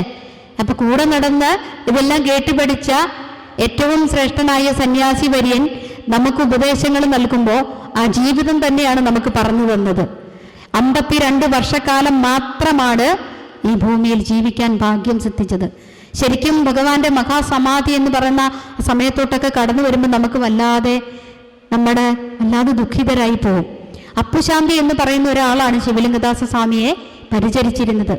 ഇപ്പോൾ ആശ്രമത്തിൽ വരുന്ന ആളുകൾക്ക് എല്ലാ കാര്യങ്ങളും പറഞ്ഞു കൊടുക്കും. ശിവലിംഗദാസ സ്വാമികൾ ഗുരുവിനെ പോലെ ഭരകൃതി ജ്ഞാനം ഉണ്ടായിരുന്നു. കുറച്ചൊക്കെ കാര്യങ്ങൾ ചെയ്യുമ്പോൾ ഭഗവാൻ പറയും, ചില കാര്യങ്ങൾക്ക് നമ്മുടെ കുമാരനാശാനോട് പറഞ്ഞതുപോലെ ശൃംഗാരകൃതികൾ എഴുതണ്ട എന്ന് പറഞ്ഞ പോലെ ഒരു ചെറിയ ഒരു ഉപദേശം ശിവലിംഗദാസ സ്വാമികൾക്ക് കൊടുത്തു. സ്വാമികൾ വരുന്ന ഭക്തന്മാരെ എല്ലാം അനുഗ്രഹിക്കും. അങ്ങനെ അനുഗ്രഹിച്ച ഒരു ചരിത്രം ദിവ്യശ്രീ ശിവലിംഗദാസ സ്വാമികൾ ഈ പുസ്തകത്തിൻ്റെ ആദ്യ ഭാഗത്ത് പറയുന്നുണ്ട്. പട്ടിയമ്പള്ളി കൃഷ്ണൻ, ശേഖരൻ, അവരുടെ മകള് ദേവകി, ഇവരെല്ലാം കൂടെ 1918 ആലുവ അദ്വൈതാശ്രമത്തിൽ ഭഗവാൻ വിശ്രമിക്കുന്ന സമയത്ത് അവിടെ ചെന്ന് കഴിയുമ്പോൾ കൂട്ടത്തിലൊരു ശാന്തിയുണ്ട്. ഇവരുടെ കൂട്ടത്തിൽ എന്തിനാണ് ചെന്നതെന്ന് ചോദിച്ചാൽ, ഈ മകൾക്ക് ഒരു തീരാവ്യാധിയുണ്ട്, കാലിന് വേദനയാണ്, അത് മാറുന്നില്ല. അപ്പം ആരോ പറഞ്ഞു കൊടുത്തു, ഭഗവാനെ കണ്ട് പ്രാർത്ഥിച്ചോ മാറിക്കൊള്ളും. അങ്ങനെ കൊണ്ടുവന്നാണ്. അവിടെ ചെന്നു കാര്യങ്ങളൊക്കെ ചോദിച്ചു. അപ്പം പറഞ്ഞു, കാലിനിങ്ങനെ മരപ്പുണ്ട്, വേദനയുണ്ട്, ഇപ്പം ശരീരമാസകലം മുഴുവൻ പ്രശ്നമായി. ഭഗവാൻ ഇങ്ങനെ നോക്കിയിരുന്നിട്ട് ചോദിച്ചു, ജോത്സ്യൻ എന്ത് പറഞ്ഞു? ശാന്തി ഇങ്ങനെ വിളിച്ചേക്കുമല്ലേ. അപ്പം ജോത്സ്യൻ എന്ത് പറഞ്ഞു? ഒരു ഹോമം നടത്തണമെന്ന് പറഞ്ഞു. ഹോമം നടത്തണമെന്നാണ് പറഞ്ഞത്. അപ്പോൾ ശാന്തിയാണ് വന്ന് ഹോമം നടത്തുന്നതിനെ കുറിച്ച് പറയുന്നത്. മോളെ അടുത്തോട്ട് വിളിച്ചു, കാര്യങ്ങളൊക്കെ ചോദിച്ചു. മോളെ, പേടി ഉണ്ടാവരുത്. പേടി എന്ന് പറഞ്ഞാൽ എന്താ? നമ്മിൽ നിന്ന് അന്യമായിരിക്കുന്ന ഒന്നാണ്. ദൈവമുണ്ട് എന്ന് നീ വിശ്വസിക്കുന്നുവോ? അപ്പം വിശ്വസിക്കുന്നു സ്വാമി. ദൈവമുണ്ടെങ്കിൽ അത് മാത്രമേ ഉള്ളൂ, മറ്റൊന്നുമില്ല. അപ്പം എന്ത് വേണം? ദൈവത്തിൽ മാത്രം വിശ്വസിക്കുക. ദൈവത്തിൽ മാത്രം വിശ്വസിക്കുന്നവന് പിശാചിനെ പേടിക്കുമോ? ഇല്ല. നമ്മളിൽ നിന്ന് അന്യമായിട്ടൊന്നിനെയാണ് നമ്മൾ ഭയപ്പെടുന്നത്. നമ്മളെ നമുക്ക് പേടിയുണ്ടോ? രണ്ടില്ല, ഒന്നേ ഉള്ളൂ. എന്നിട്ട് ശാന്തിയോട് പറയുന്നുണ്ട്, ഹോമം നാം ചെയ്യാം. എങ്ങനെ ചെയ്യും? കത്തിച്ചു വെച്ച വിളക്കിൻ്റെ മുകളിലേക്ക് ഈ രസീതങ്ങ് കത്തിച്ചു, ഹോമം കഴിഞ്ഞു. ഭഗവാൻ ഹോമത്തിൻ്റെ ആവശ്യകതയും പ്രത്യേകതയും മനസ്സിലാക്കി നമുക്കിത് ആവശ്യമായി വരുമെന്ന് കരുതിയിട്ടാണ് ഓം അഗ്നേ തമയത്തേജസ്തബ്രാമം അധസ്തം പ്രത്യക്ഷം ബ്രഹ്മാസി തദീയ ഇന്ദ്രിയാണി മനോ ബുദ്ധിരിതി സപ്തജിഹ്വ ത്വയി വിഷയാ ഇത് സമിതോ ജുഹോമി അഖമിത്യജ്യം ജുഹോമി ത്വന്നഹ പ്രസീദ പ്രസീദ ശ്രേയശ്ച പ്രേയശ്ച പ്രേയശ്ച സ്വാഹ. ഹോമമന്ത്രം എഴുതി നമുക്ക് തന്നു. നമ്മൾക്ക് ചെയ്യാമത്. തുച്ഛമായ കാര്യങ്ങൾ കൊണ്ട് നമുക്ക് ഈ ഹോമം ചെയ്യാം. പക്ഷേ അത് ചെയ്യാൻ നമ്മൾ യോഗ്യതയുള്ളവരാകണം. വെറുതെ ഹോമം ഭഗവാൻ എഴുതിയതാണെന്ന് വെച്ച് നമുക്കെടുത്ത് ചൊല്ലാൻ പറ്റത്തില്ല. നമ്മളുടെ ശരീരത്തെ, നമ്മളുടെ മനസ്സിനെ ഒക്കെ ക്രിയാത്മകമായി വെച്ചുകൊണ്ട് നമുക്ക് ഹോമമൊക്കെ ചെയ്യാം. ചെയ്യുന്നവരുണ്ട്. ഇന്ന് ശരിക്കും വൈദിക ശ്രേഷ്ഠന്മാർ ശിവഗിരിയിലൊക്കെ നമുക്ക് ഹോമമന്ത്രത്തിൻ്റെ ഇതോടുകൂടിയാണ് പർണശാലയിൽ ഒരു ദിവസം നമ്മൾ ഒരു മഹാഗുരുപൂജ കഴിക്കാനും അതിനൊക്കെ നമ്മൾ സമയം കണ്ടെത്തണം. നമ്മൾ എന്തിനാ ഇങ്ങനെ ധനം ശേഖരിക്കുന്നത്? ഇത്രയും ശേഖരിച്ച് വെച്ചിട്ട് നമുക്ക് കൊണ്ടുപോകാൻ പറ്റുമോ? ഭഗവാന് പോയി ഒരു ഗുരുപൂജയൊക്കെ കഴിച്ച് ഒരു 10,000 രൂപയാവുള്ളൂ. ഇന്ന് 10,000-ന് വലിയ വില ഉണ്ടോ? അത്രയും രൂപയൊക്കെ കൊടുത്ത് കഴിക്കണമെന്ന് ഓർക്കും. അല്ല, പോകണം. കുറച്ച് ആളുകളെയൊക്കെ കൂട്ടി ആ പർണശാലയിൽ കയറിയിരുന്ന് ഓം അഗ്നേ തവയ തേജസ്തദ്ബ്രാഹ്മം അധസ്തം പ്രത്യക്ഷം ബ്രഹ്മാസി ത്വദീന്ദ്രിയാണി മനോബുദ്ധിരിതി സപ്തജിഹ്വ മന്ത്രമൊക്കെ ചൊല്ലി ഒന്നിരുന്ന് എന്ത് സുഖമാണ്. ലക്ഷോപലക്ഷം ആളുകൾ ഇതിനായിട്ട് ഇറങ്ങിത്തിരിക്കുന്നുണ്ട്. അതൊക്കെ എന്തിനാണ്? എനിക്ക് ഗുണം കിട്ടണമെന്ന് വിചാരിച്ചല്ല നമ്മൾ ഒരാളെ കൊണ്ടുപോകണാണോ? ഭഗവാനെ അറിയണം, ഭഗവാനെ മനസ്സിലാക്കണം, അതിനു വേണ്ടിയാണ്. അപ്പൊ ഭഗവാന്റെ മഹനീയമായ ചരിത്രത്തിലൂടെയാണ് നമ്മൾ കടന്നു വരുന്നത്. ആ മഹനീയമായ ചരിത്രത്തിന്റെ ഏറ്റവും ഉത്തമ ഉദാഹരണമാണ് ഇത്രയും കാലം ഈ ആയുസ്സിൽ നമ്മൾ ഇവിടെ ഇരിക്കുന്നു എന്നുള്ളത്, അല്ലേ? യാതൊരു തട്ടുകേടും കൂടാതെ ഇടയ്ക്കൊരു ജലദോഷപ്പനിയോ അല്ലെങ്കിൽ ചെറിയൊരു കാലിന് വേനോ ഒരു മൂക്കിലൊഴുപ്പോ വന്നാലും നമ്മളിപ്പം ഇപ്പോഴും ഇങ്ങനെ ഇരിക്കുകയല്ലേ? നമ്മളിങ്ങനെ സുഖികളായിരിക്കാൻ കാരണം ഈ ലോകത്ത് നടക്കുന്ന ഗുരുവിൻ്റെ പേരിലുള്ള പ്രാർത്ഥനയും അർച്ചനയും വഴിപാടുകളുമാണ്. മറ്റൊരാൾ ചെയ്താൽ പോലും നമുക്കതിന് ഫലമുണ്ടാകും. ഇവിടെ പറയുന്നു ശിശിരേ കൂർവതേ ശാന്തേ. ശിഷ്യന്മാരോട് ഇത്ര സ്നേഹം കാണിച്ചിട്ടുള്ള ഒരാൾ വേറെ ഇല്ല. ശിവലിംഗദാസ സ്വാമി അനുഭവിച്ചിട്ട് പറയാണ്. ഒരിക്കൽ വിശ്വനാഥ ക്ഷേത്രത്തിൻ്റെ ഉത്സവവുമായി ബന്ധപ്പെട്ട് ആളുകൾ അതിൻ്റെ ആറാട്ട് പോകണം. ഭക്തജനങ്ങളെല്ലാം തയ്യാറായി നിൽക്കുകയാണ്. അപ്പോൾ അവിടെയുള്ള കുറേ കുൽസിത ശ്രമക്കാർ ഈ ആറാട്ട് വഴിയിൽ ആളുകളെ തടഞ്ഞു. പലതവണയായി മാനേജർ വന്നിങ്ങനെ പറയാറുണ്ട്, സ്വാമി അവർ വല്ലാതെ ബുദ്ധിമുട്ടിക്കുന്നു, എന്തു ചെയ്യും? അപ്പോൾ ശിവലിംഗദാസ സ്വാമികൾ ധ്യാനിച്ചിട്ടിങ്ങി ഇറങ്ങി വന്നു. ആ പനമ്പ് മറയിൽ ഒരു ചൂരൽ കൊണ്ട് തട്ടിയിട്ട് പറഞ്ഞു, ഹേ വിശ്വനാഥ, അങ്ങ് കണ്ടില്ലേ നമ്മോടുള്ള പരാക്രമം? പുറത്തെ ആളുകൾ നമ്മളെ ഉപദ്രവിക്കാൻ നിൽക്കുന്നു. ആരുടെ ഘോഷയാത്രയെ പോകേണ്ടത്? ഈ ഇരിക്കുന്ന വിശ്വനാഥനെയും കണ്ടാണ് പോകേണ്ടത്. അപ്പൊ ഭഗവാൻ കണ്ടില്ലേ എന്ന് പ്രാർത്ഥിക്കുകയാണ് ഭഗവാനോട്. ഏതാനും നിമിഷങ്ങൾ കഴിഞ്ഞു. ആളുകളെല്ലാം അങ്ങോട്ടും ഇങ്ങോട്ടും ഓടുന്നത് കാണാം. ആരാ? ഈ വഴക്കാളികളായിട്ട് നിന്ന ആളുകൾ ഓടുന്നു. ഘോഷയാത്ര സമാധാനമായി പോയി തിരിച്ചു വന്നു. സ്വാമികള് ക്ഷേത്രം മാനേജരെ സമീപിച്ചിട്ട് പറഞ്ഞു, നന്ദികേശന് ഒരു പാൽപ്പായസം കൊടുക്കണം. ഓടിയ ആളുകൾ പറഞ്ഞു, വേടാ ഒരു കാള വരുന്നുണ്ട്. ഇവിടെ നിപ്പ് ഈ കാള വന്നു, ഇതാണല്ലോ നമ്മളീട്ട് ഓടിക്കുന്നത്, നീ കണ്ടോ ആ കാളെ? ബഹളക്കാരെല്ലാം കാളെ കണ്ടു. ഘോഷയാത്രയിൽ പങ്കെടുത്തവരാരും കാളെ കണ്ടില്ല. കാളെ കണ്ടു ആര്? ശിവലിംഗദാസ സ്വാമികൾക്ക് മനസ്സിലായി, സാക്ഷാൽ കൈലാസനാഥന്റെ ഭൂതഗണങ്ങളിൽ ഏറ്റവും ശ്രേഷ്ഠനായ നന്ദികേശൻ കാളയുടെ രൂപം എടുത്തു വന്നിട്ട് തടഞ്ഞതാണ്. അവരെ എല്ലാം ഓടിച്ചു വിട്ടു. ഇതൊക്കെ വിശ്വസിക്കണം. ഇത് നേരിൽ കണ്ട് അനുഭവിച്ച ആളാണ് ഈ പറയുന്നത്. ഇത് ചുമ്മാ എഴുതി വെക്കുന്ന ചരിത്രമല്ലിത്. അപ്പൊ എത്രമാത്രം ഉള്ളിൽ തട്ടിയ ഒരനുഭവമാണ് ശിവലിംഗദാസ സ്വാമികൾ നമുക്ക് പറഞ്ഞു തരുന്നത്. നന്ദികേശന് ഒരു പാൽപ്പായസം കൊടുക്കണം. എന്തിനാണ്? തക്ക സമയത്ത് വന്ന് ആ ഭൂതഗണം നമ്മെ അനുഗ്രഹിച്ചത് കൊണ്ടാണ്. അതുകൊണ്ട് നന്ദികേശന് സന്തോഷ സൂചകമായ ഒരു പാൽപ്പായസം കൊടുക്കണം. പാൽപ്പായസം കൊടുക്കാനായിട്ട് 2 നാഴി അരിയൊക്കെ ഇട്ട് പായസം റെഡിയായി. അപ്പോഴാണ് കിടക്കുന്നത്. ഭക്തജനങ്ങൾ ഇത് കേട്ട് ക്ഷേത്രത്തിലോട്ട് വലിയ കൂട്ടമായി. ആളുകൾ ഇങ്ങനെ വന്നു കഴിഞ്ഞാൽ എന്നാ ചെയ്യും? എവിടെ കൊടുക്കും? അപ്പോഴും സ്വാമി പറഞ്ഞു, വിഷമിക്കണ്ട, ഇതിന് പരിഹാരമുണ്ടാവും. ആദ്യം ആ പായസം കോരി വിശ്വനാഥന് സമർപ്പിച്ചു. ഭഗവാന്റെ മക്കളെല്ലാം ഇവിടേക്ക് വരുന്ന അവർക്കൂടെ കൊടുക്കാൻ തികയണം. ഇനി ഈ വർണ്ണം പുതിയതായിട്ട് ഉണ്ടാക്കാൻ പറ്റത്തില്ല. അങ്ങനെ ആ പായസം ഭഗവാന് കൊടുത്തു. അതിനുശേഷം ഭഗവാൻ കഴിച്ചു എന്ന് മനസ്സിലായിട്ട് ബാക്കി കൊണ്ടുവന്ന് ബാക്കി ഇരുന്ന പായസത്തിലേക്ക് കൂട്ടി. സമയമായി എന്നുള്ള മുന്നറിയിപ്പായിരിക്കും കേട്ടോ. അപ്പോ അങ്ങനെ അതുകൊണ്ടാണ് നമ്മൾ ഭഗവാൻ ഇവിടെ നിവേദ്യം വെക്കും അല്ലേ? ഭഗവാൻ ഉച്ചയ്ക്ക് അന്നം കൊടുക്കുകയല്ലേ? എന്നിട്ട് നമ്മൾ എന്നാ ചെയ്യും? അതെടുത്തു കൊണ്ടുപോയി എല്ലാരും കഴിക്കുന്നതിനകത്ത് ബാക്കി കൊണ്ടിടും. ചില ആളുകൾ തന്നെ കഴിക്കും. ഇതെനിക്ക് ഭഗവാൻ തന്നാന്ന് പറഞ്ഞു. അങ്ങനെ ഇല്ല കേട്ടോ. ഇത് തുടക്കക്കാരൻ ആരാണ്? ശിവലിംഗദാസ സ്വാമികളാണ് ഇതിന്റെ തുടക്കക്കാരൻ. ഇനി മാറേണ്ടി വരികയല്ലായിരിക്കും അല്ലേ? സാരമില്ല, എന്നാലൊരു സന്തോഷമുണ്ട് കേട്ടോ അവിടെ നിൽക്കുമ്പോൾ. അപ്പോൾ നമ്മൾ ഓർത്തുകൊള്ളുക, നമ്മൾ ഉച്ചയ്ക്ക് നമ്മൾ അന്നം ഭഗവാന് കൊണ്ടുപോയി നിവേദിക്കും. അതെടുത്തു കൊണ്ടുവന്നിട്ട് ചോറിനകത്തിടണം, കറി അതാത് കറികളിൽ ഇടണം. എല്ലാവർക്കും അതിൻ്റെ ഒരു അംശമെങ്കിലും കൊടുക്കാനായിട്ട് നമുക്ക് സാധിക്കണം. അപ്പൊ ആ ഒരു ഫലം നമുക്ക് തീർച്ചയായിട്ടും കിട്ടും. അങ്ങനെ ഒരു അനുഭവത്തിലൂടെ നമുക്ക് പോകണം. അപ്പൊ ഇതൊക്കെ ഭഗവാന്റെ മഹനീയമായ ചരിത്രങ്ങളാണ്. ഉള്ളിലിരിക്കുന്ന പ്രാണനെ പോലെ സ്നേഹിക്കുന്ന ഭഗവാൻ താൻ എപ്പോഴും സങ്കടപ്പെടുമ്പോൾ അല്ലെങ്കിൽ തന്റെ സന്തോഷത്തിലും സന്താപത്തിലും എല്ലാം ഒപ്പം ഒരുപോലെ ഉണ്ടെന്നുള്ള ബോധ്യം നമുക്കുണ്ടാവണം. എന്റെ ഭഗവാൻ എന്നെ രക്ഷിക്കും, ഏതൊരാപത്തിലും എന്നെ കൊണ്ടിടത്തില്ല, എനിക്ക് എന്റെ ഭഗവാൻ മതി എന്നുള്ള വിശ്വാസം ദൃഢമായിരുന്നാൽ ഏതൊരു പ്രതിസന്ധിയെയും തരണം ചെയ്ത് മുന്നോട്ട് പോകാൻ നമുക്ക് സാധിക്കും. അങ്ങനെ ആവട്ടെ എന്ന് ഞാൻ പ്രാർത്ഥിക്കുന്നു. ഗുരുഷട്കം എന്ന് പറയുന്ന നിസ്സാര കൃതിയല്ല. നമ്മൾ പറയും 6 ഉണ്ട്, അത് പെട്ടെന്ന് പറഞ്ഞു പോകാം. ഒരിക്കലും പറ്റത്തില്ല. 5.5 മണിക്കൂർ കൊണ്ടാണ് ഞാൻ ആ കൃതി എടുത്തു തീരുന്നത്. അത്ര ബൃഹത്തും അത്രയേറെ ഹൃദയത്തിൽ നമ്മൾ വെച്ചുകൊണ്ട് 6 പദ്യങ്ങളേ ഉള്ളൂ. പുരുഷനെന്നോ സ്ത്രീയെന്നോ ഭേദമില്ലാതെ രാവിലെയും വൈകിട്ടും വിളക്ക് കത്തിച്ച്, ആദ്യമൊക്കെ നമുക്ക് പുരുഷന്മാർക്ക് ഭാര്യയാണേലും അവള് കേട്ടാൽ പോലും ഒരു പ്രശ്നം ഉണ്ടെന്ന് തോന്നുന്നവരുണ്ട്. എന്നോട് ഒരാൾ ഒരു സാറിനോട് പറഞ്ഞ നിർമ്മൽ ടീച്ചറെ, ഞാൻ ആദ്യം ഒന്നും കൃതികൾ ചൊല്ലുന്നില്ലായിരുന്നു. അപ്പൊ പിന്നെ അവൾ ഓർക്കല്ലേ ഇയാൾക്ക് ഇപ്പോഴാണോ അത് ചൊല്ലാൻ തോന്നിയത്? എപ്പോൾ വേണേലും തോന്നാൻ മേലെ. അതെ, ഒരു 40 വയസ്സ് കഴിഞ്ഞാൽ പിന്നെ നമ്മൾ വർക്ക്ഷോപ്പുകാരനാ. എന്ന് വെച്ചാൽ എന്താ, നമ്മുടെ ശരീരം ഇങ്ങനെ പണി മുടക്കിക്കൊണ്ടിരിക്കും. പോകുമ്പോൾ അപ്പോഴാണ് നമുക്ക് അയ്യോ എൻ്റെ ഭഗവാനെ എന്നുള്ളൊരു വിളിയൊക്കെ വരുന്ന അപ്പോഴാ. ഇനിയിപ്പോൾ അതൊക്കെ വേദനയുടെ ഘട്ടത്തിലേക്ക് കിടക്കുമ്പോൾ നല്ലപോലെ വിളിക്കും. അപ്പൊ സുഖമായിരിക്കാൻ, സന്തോഷമായിരിക്കാൻ നമുക്ക് പ്രാർത്ഥനയും പ്രവൃത്തിയും ഒപ്പം വേണം.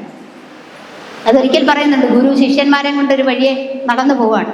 അപ്പൊ 3 കുതിര വണ്ടികൾ ഇങ്ങനെ വഴി സൈഡിൽ ഇങ്ങനെ കിടക്കും. ആരെങ്കിലും പ്രഭാഷകർ പറഞ്ഞിട്ട് കാണും. അപ്പൊ ആദ്യത്തെ വണ്ടി നോക്കി ഗുരുവിനോട് ചോദിക്കും, ഗുരു അവരെ സഹായിക്കണം. വേണ്ടെന്ന് പറയും. എന്നുവെച്ചാൽ അവൻ അവിടെ ഇരുന്നിട്ട് ഈ വണ്ടി താന്നു പോയതിന് ചീത്ത വിളിക്കുക. ആരെ വിളിക്കുന്ന ഭഗവാനെ? രണ്ടാമത്തവൻ തല ചൊറിഞ്ഞുകൊണ്ട് പിറുപിറുക്കുന്നുണ്ട്, ആരും സഹായിക്കുന്നില്ലല്ലോ എന്ന് പറഞ്ഞിട്ടുണ്ടോ. 3-മത്തെ കുതിരവണ്ടിക്കാരൻ ആഞ്ഞു തള്ളും. എന്നിട്ട് പറയും, എൻ്റെ ഭഗവാനെ രക്ഷിക്കണേ, എനിക്കിതൊന്ന് സഹായിച്ചു തരണേ. ഇങ്ങനെയാവും തോന്നുന്നത്. അപ്പം പ്രവൃത്തിയോടൊപ്പം പ്രാർത്ഥനയും. ഗുരു പറഞ്ഞു, 3-മത്തെ വണ്ടിക്കാരനെ സഹായിച്ചോളൂ. അവനാണ് ഈശ്വരന്റെ ആശ്രയത്തിനായിട്ട് നിൽക്കുന്നത്. അപ്പം നമ്മളും ഇങ്ങനെയാണ്. നമ്മുടെ പ്രവൃത്തിയോടൊപ്പം നമുക്ക് പ്രാർത്ഥിക്കാൻ കഴിയണം. പ്രാർത്ഥന നന്നായിരിക്കട്ടെ.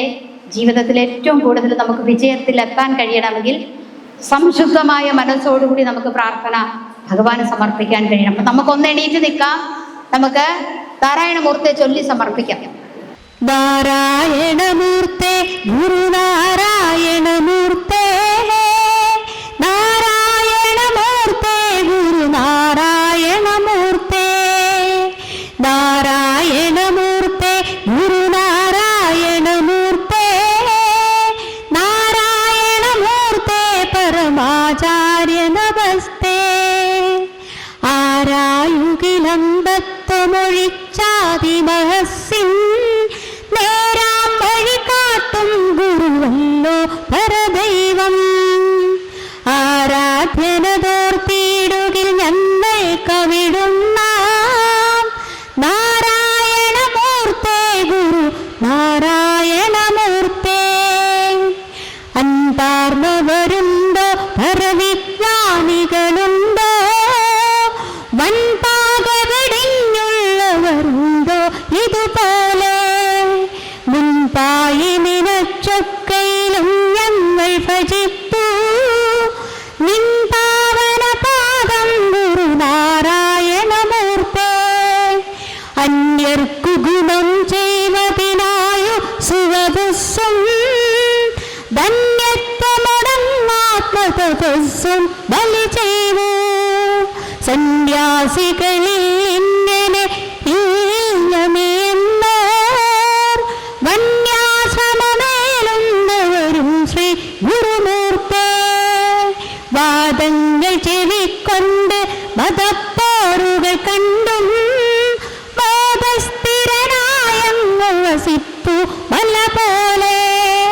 വേദാഗമസാരങ്ങളറിഞ്ഞൊരുവൻ താൻ ഭേദാദികൾ കൈവിട്ടു ജയിപ്പു ഗുരുമൂർത്തേ.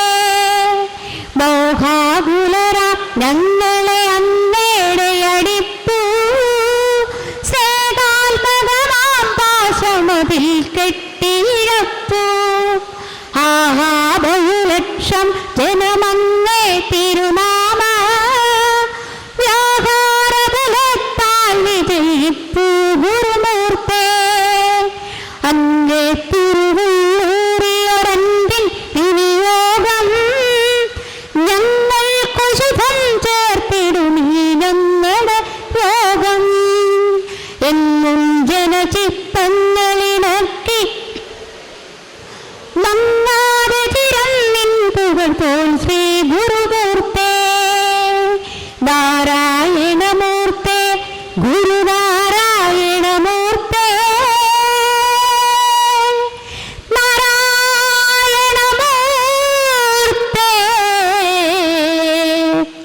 പരമാ